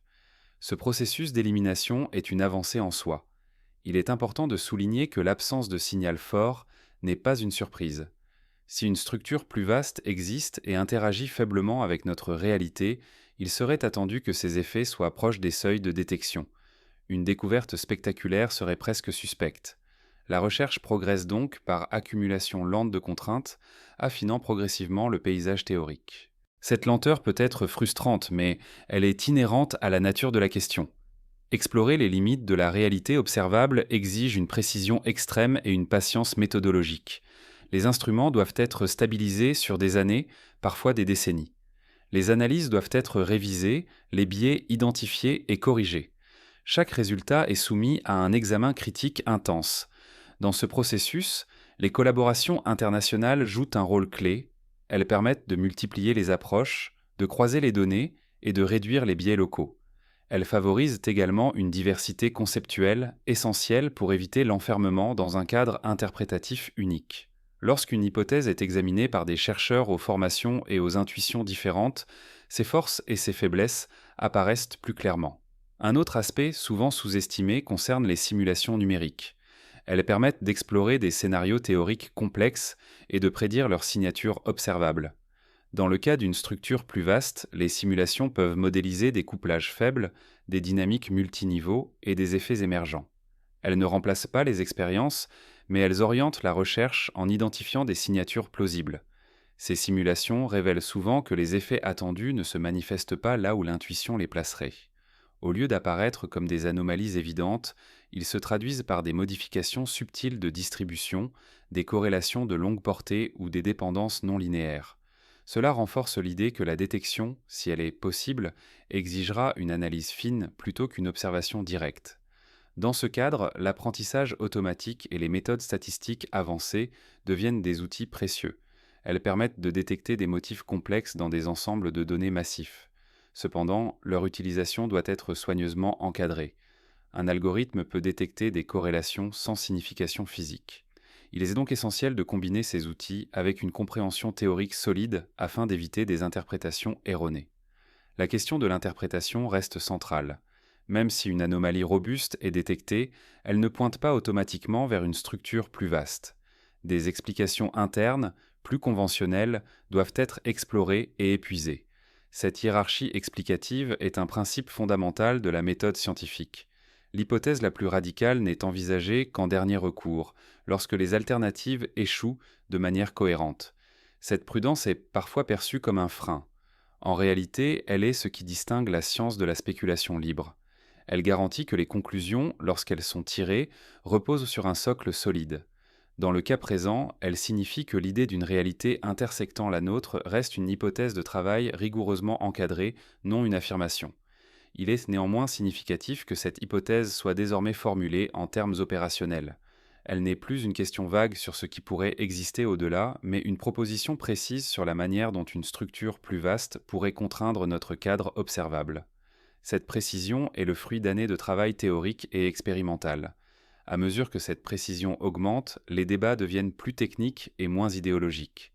Les discussions portent sur des signatures spécifiques, des plages de paramètres, des méthodes d'analyse. Elles sont moins visibles en dehors de la communauté scientifique, mais elles témoignent d'un progrès réel. La question avance non par des déclarations spectaculaires, mais par un raffinement continu. Un élément clé de ce raffinement est la reconnaissance des limites. Certains effets pourraient rester à jamais indiscernables, même en principe. Si une structure plus vaste n'interagit avec la nôtre que par des paramètres globaux déjà intégrés dans nos lois effectives, alors aucune expérience locale ne pourra l'isoler. Cette possibilité doit être acceptée comme une limite conceptuelle, non comme un échec. Cependant, même dans ce cas, l'exploration n'est pas vaine. Comprendre pourquoi certaines questions sont indécidables est en soi une avancée. Cela clarifie le domaine de validité des théories et évite des attentes irréalistes. La science progresse autant par la délimitation de ses frontières que par leur extension. Il est également possible que la structure plus vaste, si elle existe, ne soit pas unique. Il pourrait y avoir plusieurs niveaux d'organisation, chacun émergeant du précédent. Notre réalité observable serait alors un niveau intermédiaire, ni fondamental ni arbitraire. Cette hiérarchie compliquerait encore la recherche, mais elle offrirait aussi un cadre conceptuel riche, capable d'intégrer des phénomènes disparates. Dans une telle hiérarchie, certaines régularités pourraient être héritées, d'autres émergentes, d'autres encore contingentes. Distinguer ces catégories deviendrait un objectif central. Cela exigerait une synthèse entre théorie, expérience et philosophie des sciences. Une telle synthèse est ambitieuse, mais elle reflète la nature profonde des questions abordées. À ce stade, il apparaît clairement que la notion d'une autre réalité intersectant la nôtre ne peut pas être comprise comme un simple ajout à la physique existante. Elle implique une réévaluation de concepts fondamentaux, de méthodes expérimentales et de critères explicatifs. Cette réévaluation est en cours, de manière fragmentaire mais cumulative. Ce processus est loin d'être terminé.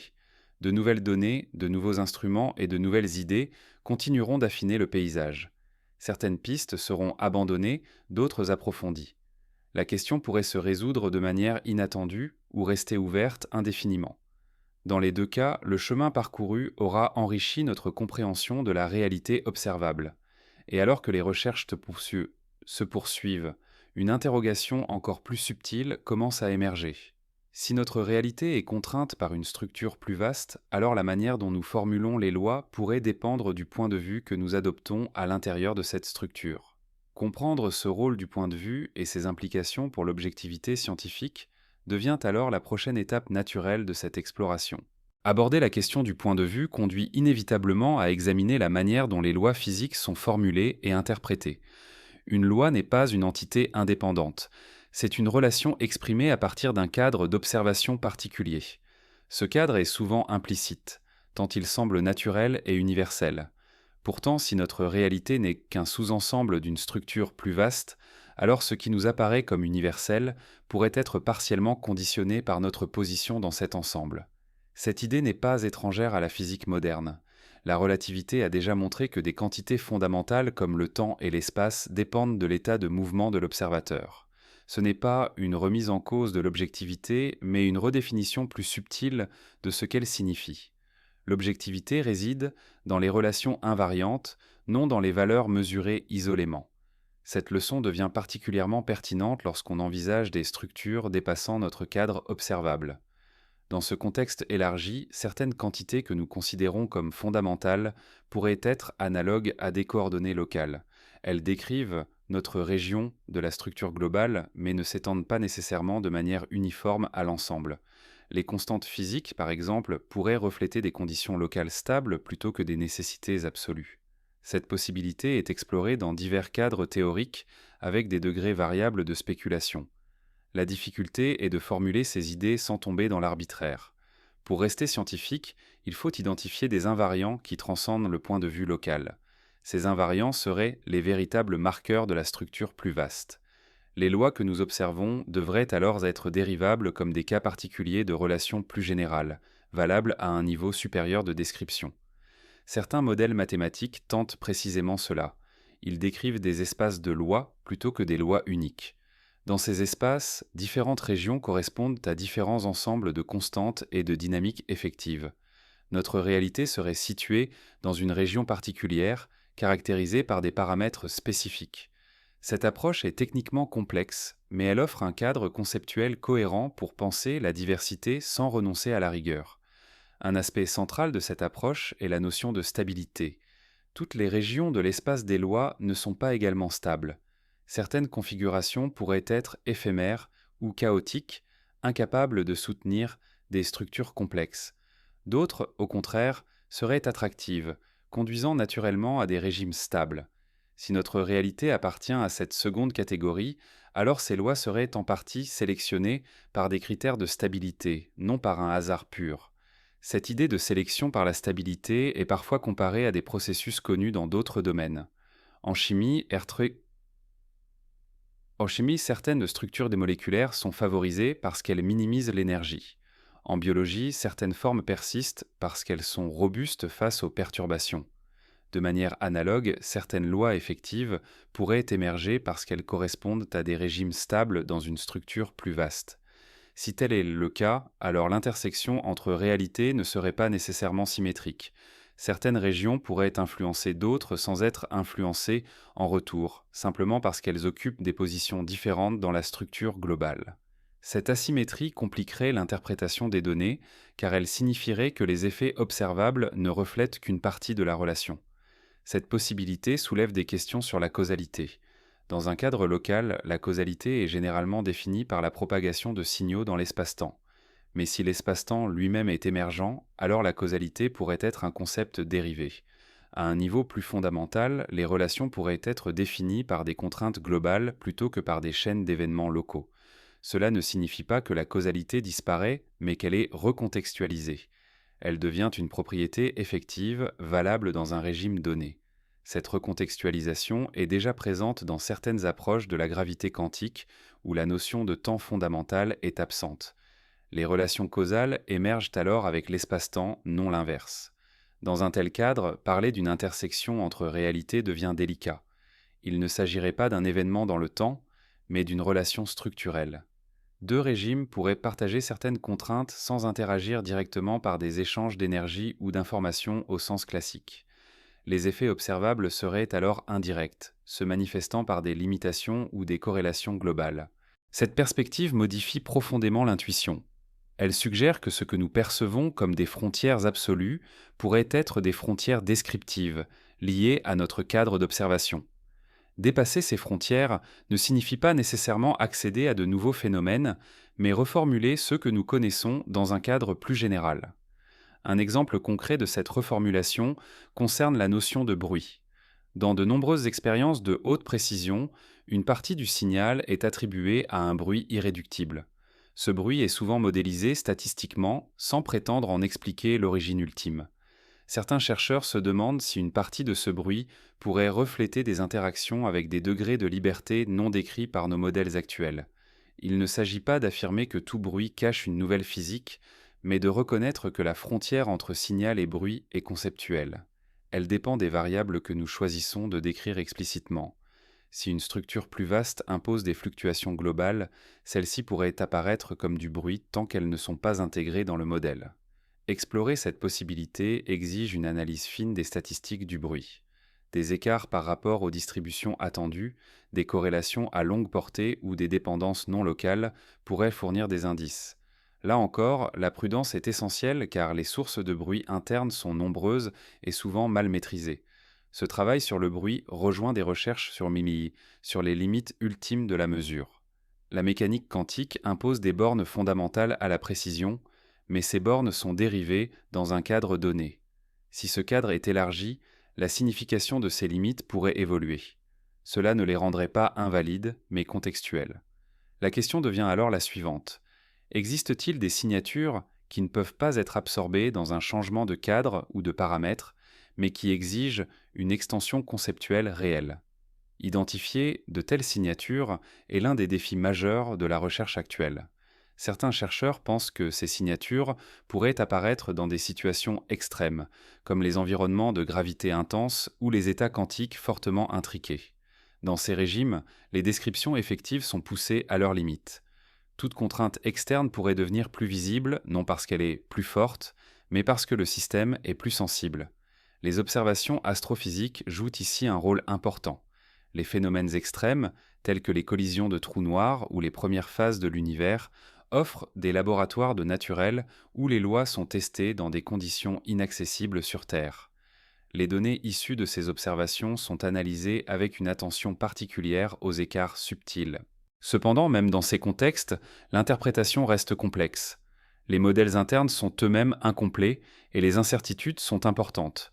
La recherche avance donc par itération, en améliorant simultanément les observations et les modèles. À ce stade, l'exploration a déplacé la question initiale. Il ne s'agit plus simplement de savoir si une autre réalité intersecte la nôtre, mais de comprendre comment une telle intersection, si elle existe, pourrait être formulée de manière cohérente avec nos méthodes scientifiques. Cette reformulation est une étape cruciale, car elle transforme une interrogation spéculative en un programme de recherche structuré. Ce programme n'a pas de garantie de succès. Il est possible que la structure plus vaste, si elle existe, soit entièrement hors de portée empirique. Mais même dans ce cas, l'effort pour la formuler a des retombées importantes.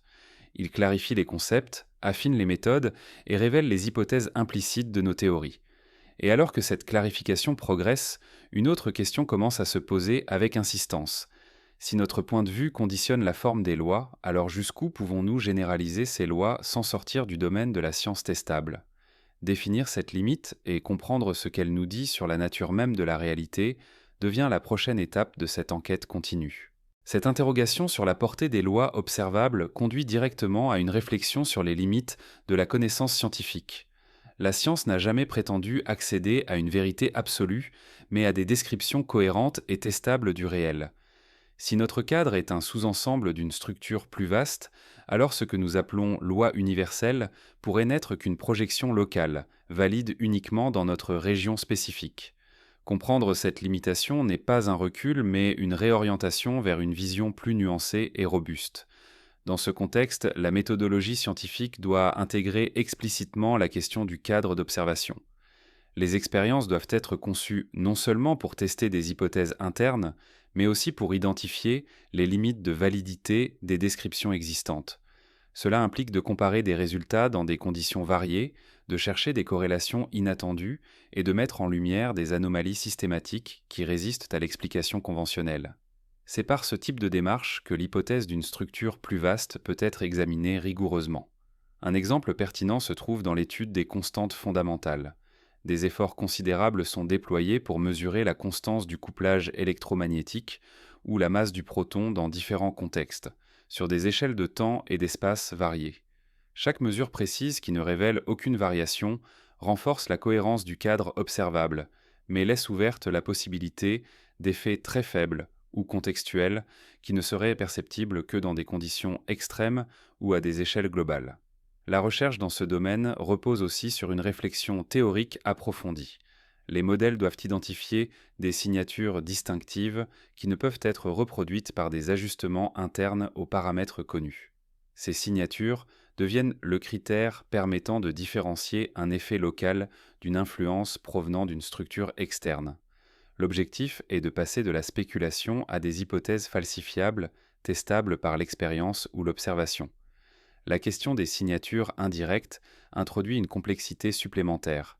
Elles peuvent se manifester comme des corrélations entre variables apparemment indépendantes ou comme des régularités à longue portée dans des systèmes hétérogènes. Par exemple, dans la cosmologie, certaines distributions de galaxies ou de fluctuations primordiales pourraient se contenir des motifs qui ne s'expliquent pas facilement par les interactions locales connues. Analyser ces motifs exige des méthodes statistiques sophistiquées et des volumes de données très importants. Parallèlement, la physique quantique offre un terrain de réflexion fertile. Les phénomènes d'intrication et de superposition révèlent que les relations entre systèmes peuvent dépasser la logique classique de causalité locale. Si notre réalité observable est un régime émergent d'une structure plus vaste, des analogies peuvent être établies. Certaines contraintes globales pourraient se manifester par des corrélations non triviales, similaires à celles observées dans les systèmes quantiques fortement corrélés. Ces idées ne sont pas purement spéculatives. Elles orientent la conception d'expériences de précision extrême, de réseaux de détection à grande échelle et de campagnes d'observation astrophysique. Elles modifient la manière dont les données sont interprétées en mettant l'accent sur la cohérence globale plutôt que sur des événements isolés. La force de cette approche réside dans sa capacité à transformer des observations subtiles en indications scientifiques rigoureuses, même si elles ne correspondent pas à des signaux directs.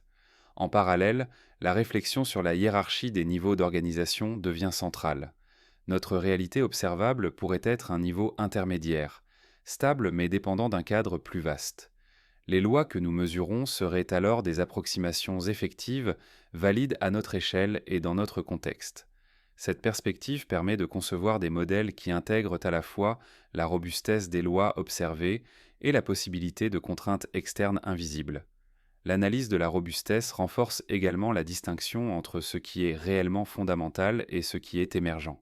Certaines constantes, certaines symétries, certaines régularités pourraient être des conséquences de l'organisation globale plutôt que des nécessités primitives.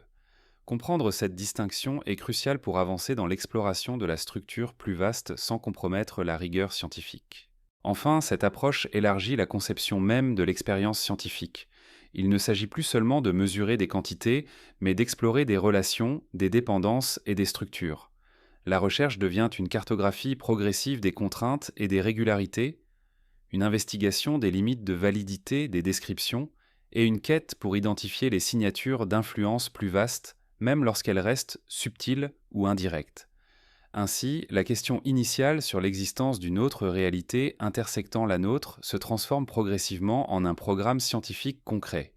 Il combine théorie, observation, analyse statistique et modélisation sophistiquée. Chaque étape avance sans certitude absolue, mais avec un cadre méthodologique strict, capable de distinguer l'indice significatif de l'artefact, l'émergence de l'illusion. Et au fur et à mesure que ce programme progresse, une interrogation plus profonde se dessine naturellement. Si nos lois et régularités sont partiellement conditionnées par une structure plus vaste, jusqu'où pouvons-nous véritablement connaître le monde à partir de notre perspective limitée, et quelles limites cette perspective impose-t-elle à notre compréhension de la réalité globale? Cette interrogation sur les limites de notre connaissance conduit directement à une réflexion sur le rôle du cadre observatif dans la formulation scientifique. Chaque expérience, chaque mesure, chaque modèle repose implicitement sur un choix de variables, un ensemble de conditions et une définition de ce qui est mesurable. Si notre réalité observable est un sous-ensemble d'une structure plus vaste, ces choix deviennent des filtres, déterminant ce qui peut apparaître comme loi, régularité ou constante. Comprendre ces filtres devient crucial pour interpréter correctement les données et éviter de confondre des propriétés locales avec des vérités universelles. Les implications méthodologiques sont profondes. La recherche ne peut plus se limiter à tester des hypothèses internes au cadre connu. Elle doit inclure l'examen des limites de validité de ces hypothèses. Cela se traduit par des protocoles expérimentaux conçus pour comparer des contextes variés, explorer des régimes extrêmes et identifier des corrélations inattendues.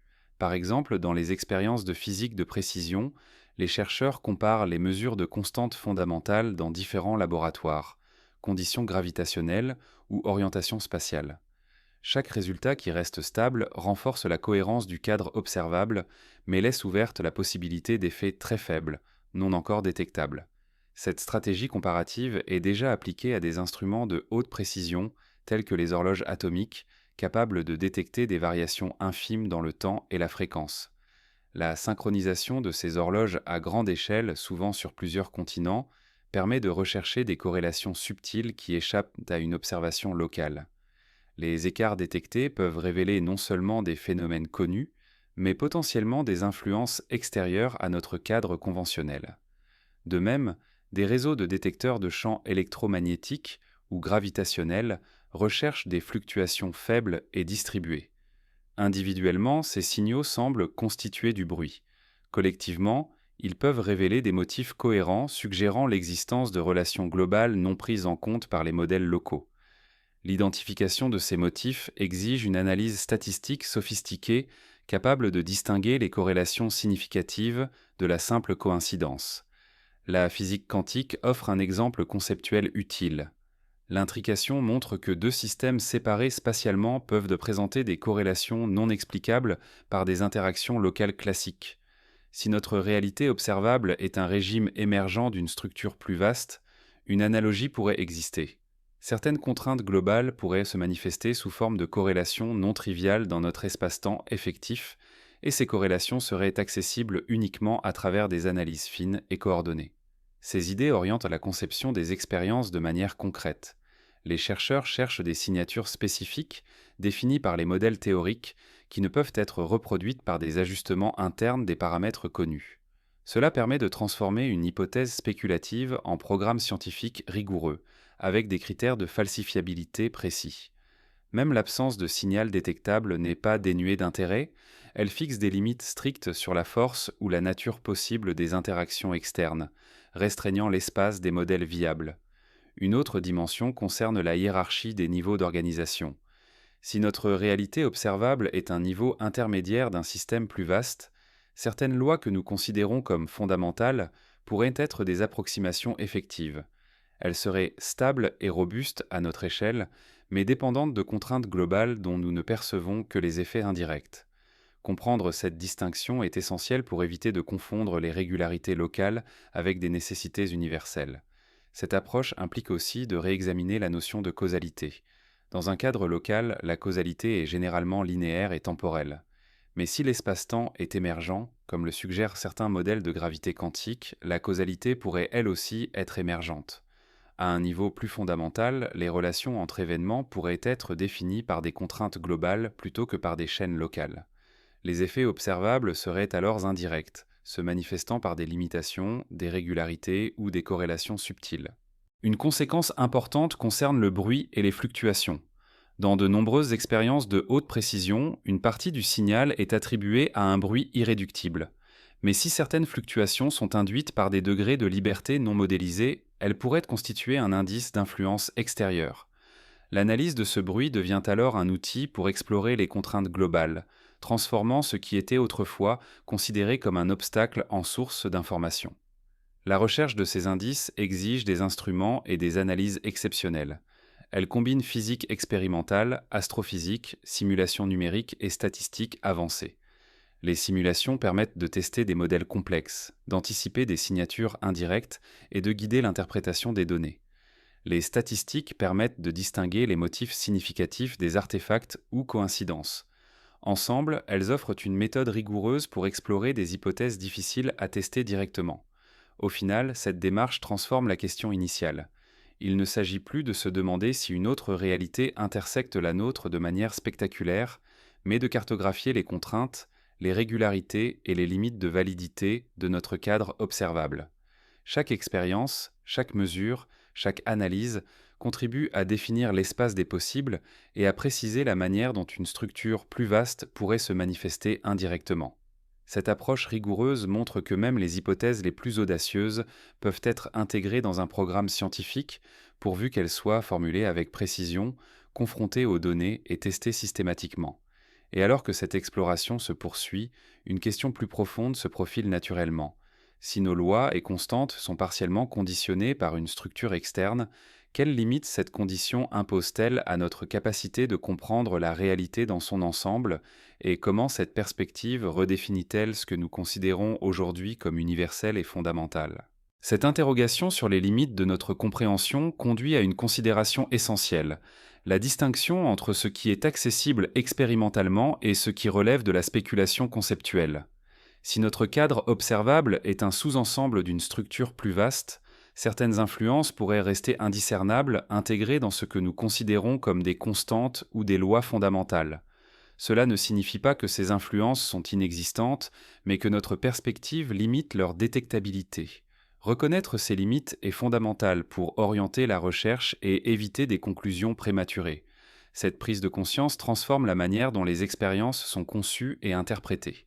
Plutôt que de rechercher des événements spectaculaires ou des anomalies isolées, la stratégie consiste à étudier les régularités globales et les corrélations fines dans les systèmes complexes.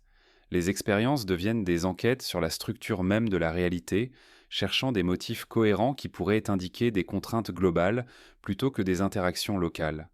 Cette approche est moins intuitive, mais elle est compatible avec les observations les plus précises et les modèles théoriques avancés. Un exemple concret de cette approche se trouve dans la recherche sur les fluctuations cosmologiques. Les variations infinitésimales de densité observées dans le fond diffus cosmologique contiennent des informations sur l'organisation globale de l'univers à ses débuts. L'analyse de ces fluctuations permet non seulement de tester les modèles de cosmologie standard, mais aussi de rechercher des motifs ou corrélations qui ne peuvent être expliqués que par des influences extérieures ou des contraintes globales. La précision des mesures modernes rend ces investigations particulièrement pertinentes.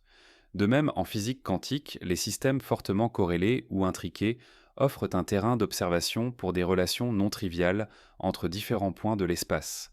Si notre réalité est un régime émergent, certaines contraintes globales pourraient se manifester sous forme de corrélations similaires, détectables uniquement par une analyse collective de données multiples et indépendantes.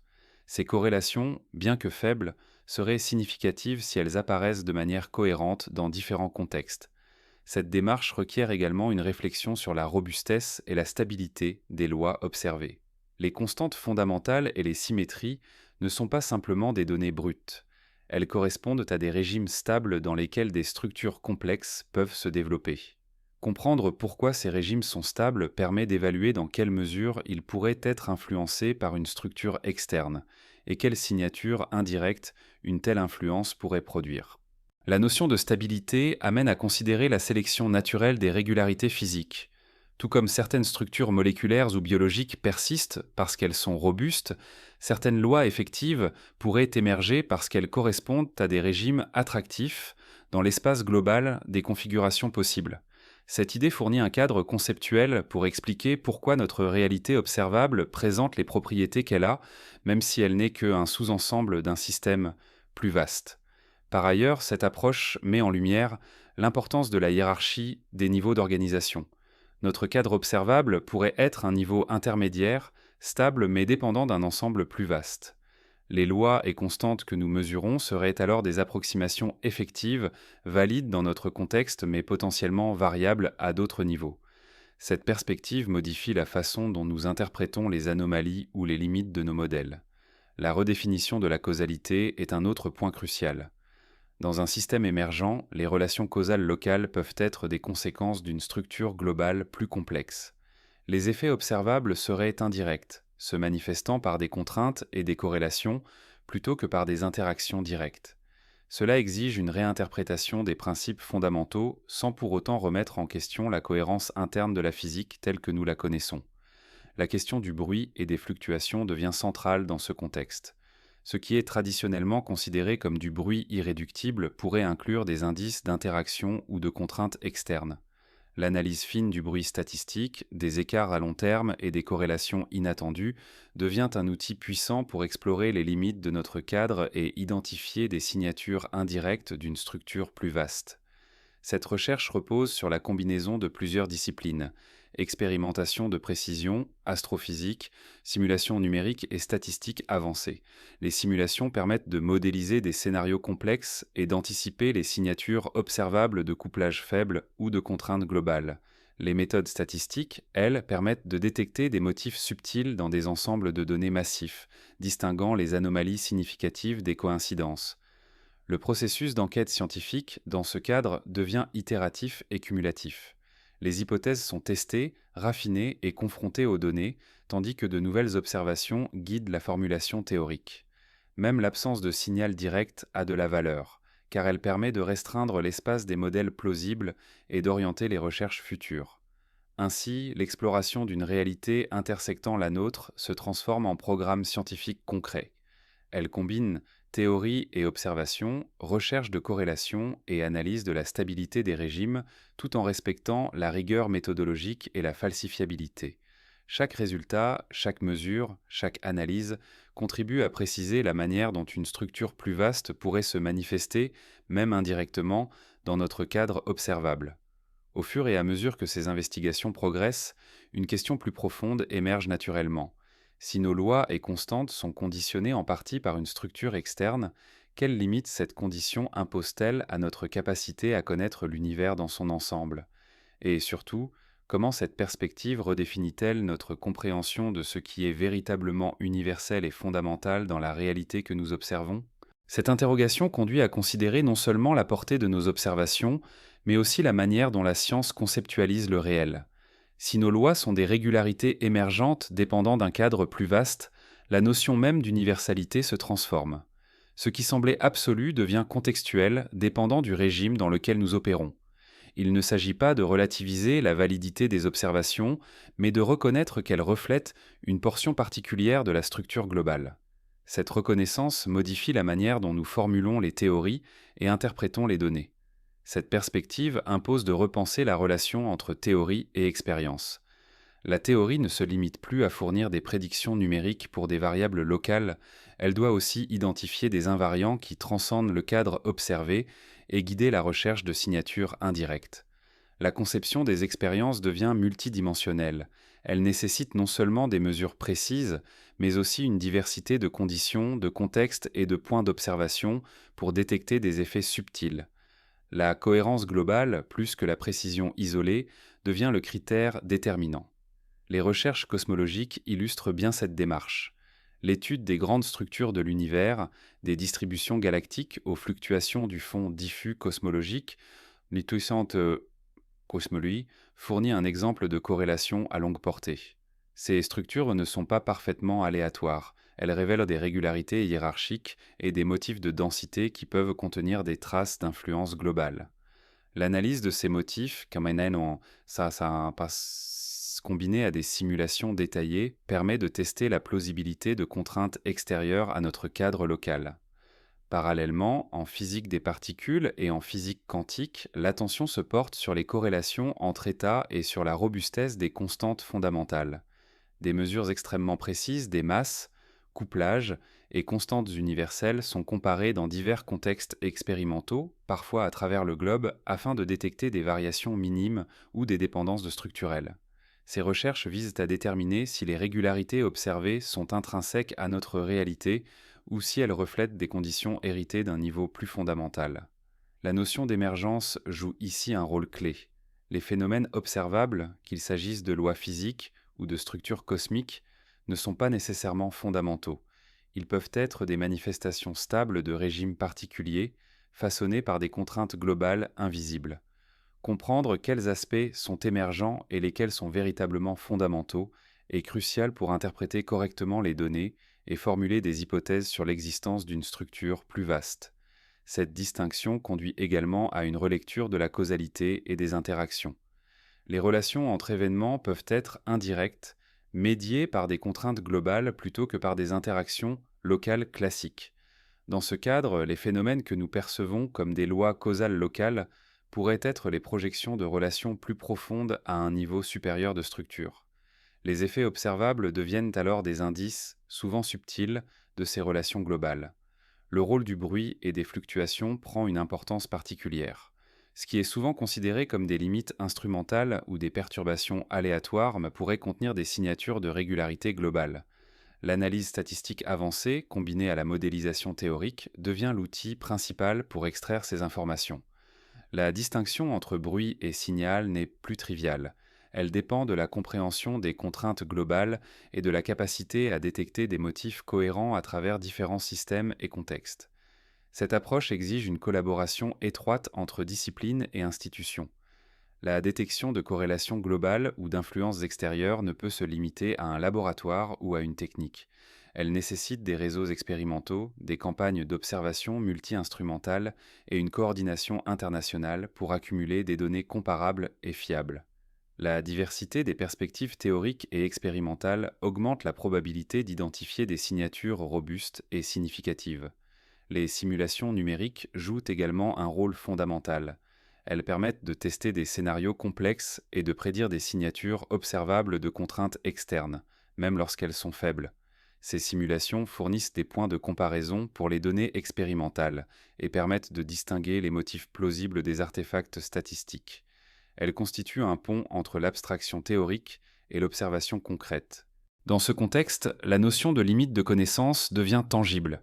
Certaines influences, si elles existent, pourraient rester indétectables en raison de leur faible couplage ou de leur intégration dans les paramètres effectifs de notre réalité.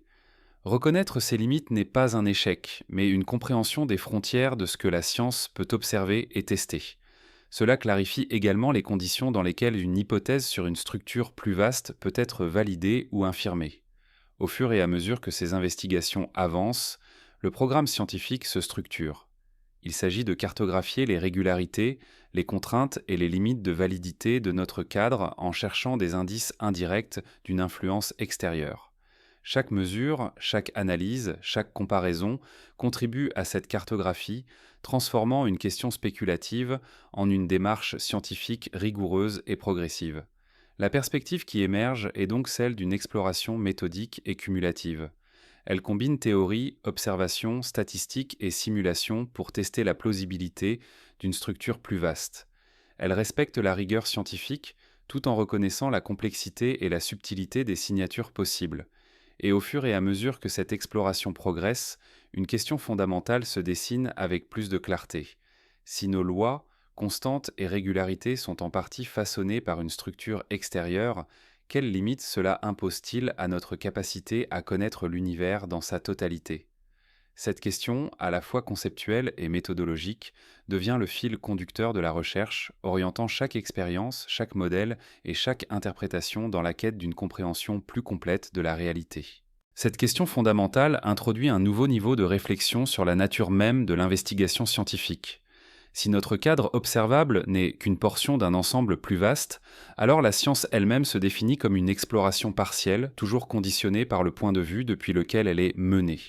La recherche ne consiste plus seulement à mesurer ou prédire, mais à comprendre les limites et les conditions qui rendent ces mesures possibles. Chaque loi, chaque constante, chaque régularité observée devient ainsi un indice de l'architecture plus profonde plutôt qu'une vérité absolue indépendante du contexte. Cette perspective transforme la manière dont les expériences sont conçues. Elle ne vise plus seulement des mesures isolées, mais la détection de motifs globaux et de corrélations à grande échelle. Les chercheurs cherchent à combiner des observations indépendantes à travers différents laboratoires, différentes conditions et différentes échelles de temps et d'espace pour identifier des régularités qui ne peuvent s'expliquer par des effets locaux connus. La cohérence de ces motifs devient un critère essentiel pour tester l'existence possible d'une structure plus vaste. Les données astrophysiques jouent ici un rôle crucial. Les grandes structures cosmiques, telles que les filaments galactiques, les amas de galaxies et les fluctuations du fond diffus cosmologique, contiennent des informations sur les contraintes globales qui ont gouverné l'évolution de l'univers. L'étude de ces structures permet de vérifier si des motifs émergent qui dépassent les explications locales et pourraient refléter des influences extérieures. Ces motifs sont souvent subtils et nécessitent des analyses statistiques avancées pour être détectés et interprétés. Parallèlement, la physique des particules et la physique quantique fournissent des tests expérimentaux complémentaires. La précision extrême des mesures de constantes fondamentales, comme le couplage électromagnétique ou la masse des particules, permet de vérifier si des variations infimes existent dans différents contextes expérimentaux. De telles variations, si elles étaient cohérentes et répétables, pourraient indiquer l'influence d'un cadre plus global sur ce que nous percevons comme des lois universelles.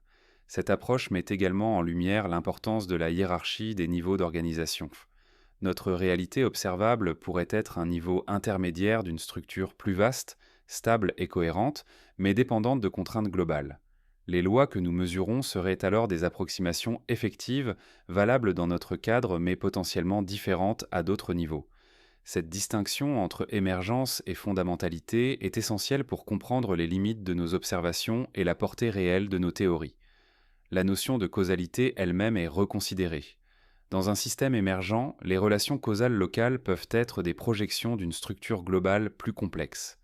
Les effets observables apparaissent indirectement, sous forme de régularité et de corrélation, plutôt que par des interactions directes. Cela ne nie pas la cohérence interne de la physique locale, mais suggère que les causes et effets que nous percevons sont des manifestations d'un ordre plus large, partiellement cachées à notre perception. Dans ce contexte, le bruit et les fluctuations deviennent des outils d'investigation. Ce que l'on considérait traditionnellement comme des limites instrumentales ou du hasard pourrait contenir des signatures d'influence globale.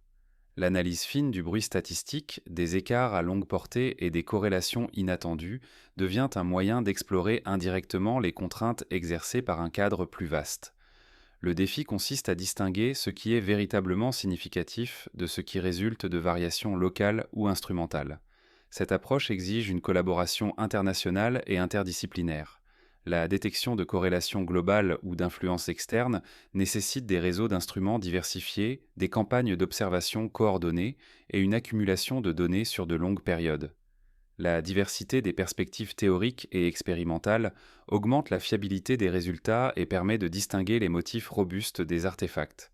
Les simulations numériques complètent ces efforts. Elles permettent de tester des scénarios complexes et de prédire des signatures observables de contraintes globales, même faibles. Ces simulations offrent un pont entre théorie et observation, en identifiant les motifs plausibles et en orientant l'analyse des données expérimentales. Elles permettent également de comprendre comment des effets subtils peuvent émerger d'une structure globale et se manifester dans notre réalité observable. À travers cette démarche, la science ne se limite plus à décrire ce qui est directement mesurable. Elle devient une exploration de la structure des limites elles-mêmes, quelles régularités sont universelles, quelles variations sont possibles, et jusqu'où les lois observées sont conditionnées par un cadre plus vaste. Même l'absence de signal direct est informative, car elle restreint l'espace des modèles plausibles et précise les conditions sous lesquelles une influence externe pourrait se manifester. Ainsi, l'hypothèse d'une autre réalité intersectant la nôtre devient un programme scientifique concret, alliant théorie, observation et analyse statistique. Chaque mesure et chaque analyse contribuent à une cartographie progressive des régularités et des contraintes, transformant une question spéculative en investigation rigoureuse. Et alors que ce programme avance, la question la plus profonde demeure. Si nos lois et régularités sont conditionnées par un cadre externe, quelles limites cette condition impose-t-elle à notre capacité à comprendre l'univers dans son ensemble? Cette interrogation guide désormais chaque étape de la recherche, orientant la conception des expériences, l'interprétation des données et la formulation des théories vers une compréhension plus complète et nuancée de la réalité. Explorer la recherche expérimentale moderne conduit à examiner comment les scientifiques identifient des indices indirects d'une structure plus vaste, invisible à l'observation directe. Les expériences de précision sont conçues pour détecter des écarts infimes, des corrélations inattendues ou des fluctuations qui ne peuvent être expliquées par des interactions locales connues. Ces signatures indirectes sont la clé pour tester la plausibilité d'influences extérieures sur notre réalité observable, transformant ce qui semblait spéculatif en un programme d'investigation rigoureux et méthodique. Les horloges atomiques constituent un exemple concret. Ces instruments mesurent le temps avec une précision extrême, capable de détecter des variations de l'ordre de la milliardième de seconde. En comparant des horloges situées à différents points sur Terre, voire dans l'espace, les chercheurs peuvent identifier des anomalies ou des écarts qui échappent à la simple relativité générale ou aux effets gravitationnels locaux. Si de tels écarts apparaissaient de manière cohérente et répétable, ils pourraient indiquer des contraintes ou influences provenant d'un cadre plus global que notre espace-temps effectif. Des réseaux de détecteurs, tels que ceux utilisés pour la détection des ondes gravitationnelles, offrent un autre exemple. Les collisions de trous noirs ou d'étoiles à neutrons génèrent des perturbations extrêmement faibles mais mesurables de l'espace-temps. Ces signaux sont analysés avec une précision statistique extrême, et toute corrélation inattendue ou motif répétitif pourrait révéler des aspects de l'architecture globale de l'univers. Les scientifiques doivent distinguer les signaux réels du bruit de fond, ce qui exige non seulement des instruments sophistiqués, mais aussi des modèles théoriques précis pour anticiper les signatures possibles. En physique quantique, les systèmes fortement corrélés ou intriqués permettent d'étudier des relations qui défient la causalité locale classique. Les corrélations quantiques sont sensibles aux perturbations globales et des expériences de type réseau peuvent révéler des interactions non locales qui, dans un cadre plus vaste, seraient des manifestations de contraintes structurelles externes. Les expériences de laboratoire deviennent alors des fenêtres sur des niveaux de réalité qui dépassent notre observation directe en révélant des motifs subtils à travers l'analyse statistique et la comparaison systématique des données. Les expériences astrophysiques à grande échelle ajoutent une dimension supplémentaire. L'étude des filaments galactiques, des amas et des superamas révèle des régularités hiérarchiques et des corrélations à des échelles qui dépassent de loin l'expérience terrestre. La précision croissante des relevés cosmologiques, comme ceux obtenus par les sondes spatiales ou les télescopes terrestres avancés, permet d'identifier des motifs qui pourraient refléter des contraintes globales ou des influences extérieures à notre cadre observable. Ces motifs sont souvent subtils, mais leur cohérence à travers des contextes différents renforce la plausibilité d'un cadre plus vaste structurant l'univers. Parallèlement, la recherche sur les constantes fondamentales suit une démarche similaire. Des expériences mesurent la masse du proton, la charge de l'électron ou le couplage électromagnétique dans des conditions variées. Même de très petites variations pourraient signaler une dépendance de ces constantes à des paramètres globaux, révélant indirectement des interactions avec une structure plus vaste. La précision de ces mesures est telle que chaque écart, même infime, est analysé et comparé à des modèles théoriques pour identifier des signatures cohérentes et significatives. Le bruit et les fluctuations, traditionnellement considérés comme des limites expérimentales, prennent un rôle central dans cette démarche. L'analyse des écarts statistiques, des corrélations à longue portée et des motifs persistants dans ce bruit permet de détecter des indices d'influence globale. Les fluctuations ne sont plus simplement des erreurs de mesure. Elles deviennent des informations potentielles sur la structure plus large, accessibles uniquement par des méthodes de traitement des données sophistiquées et coordonnées à grande échelle. Les simulations numériques renforcent ces investigations.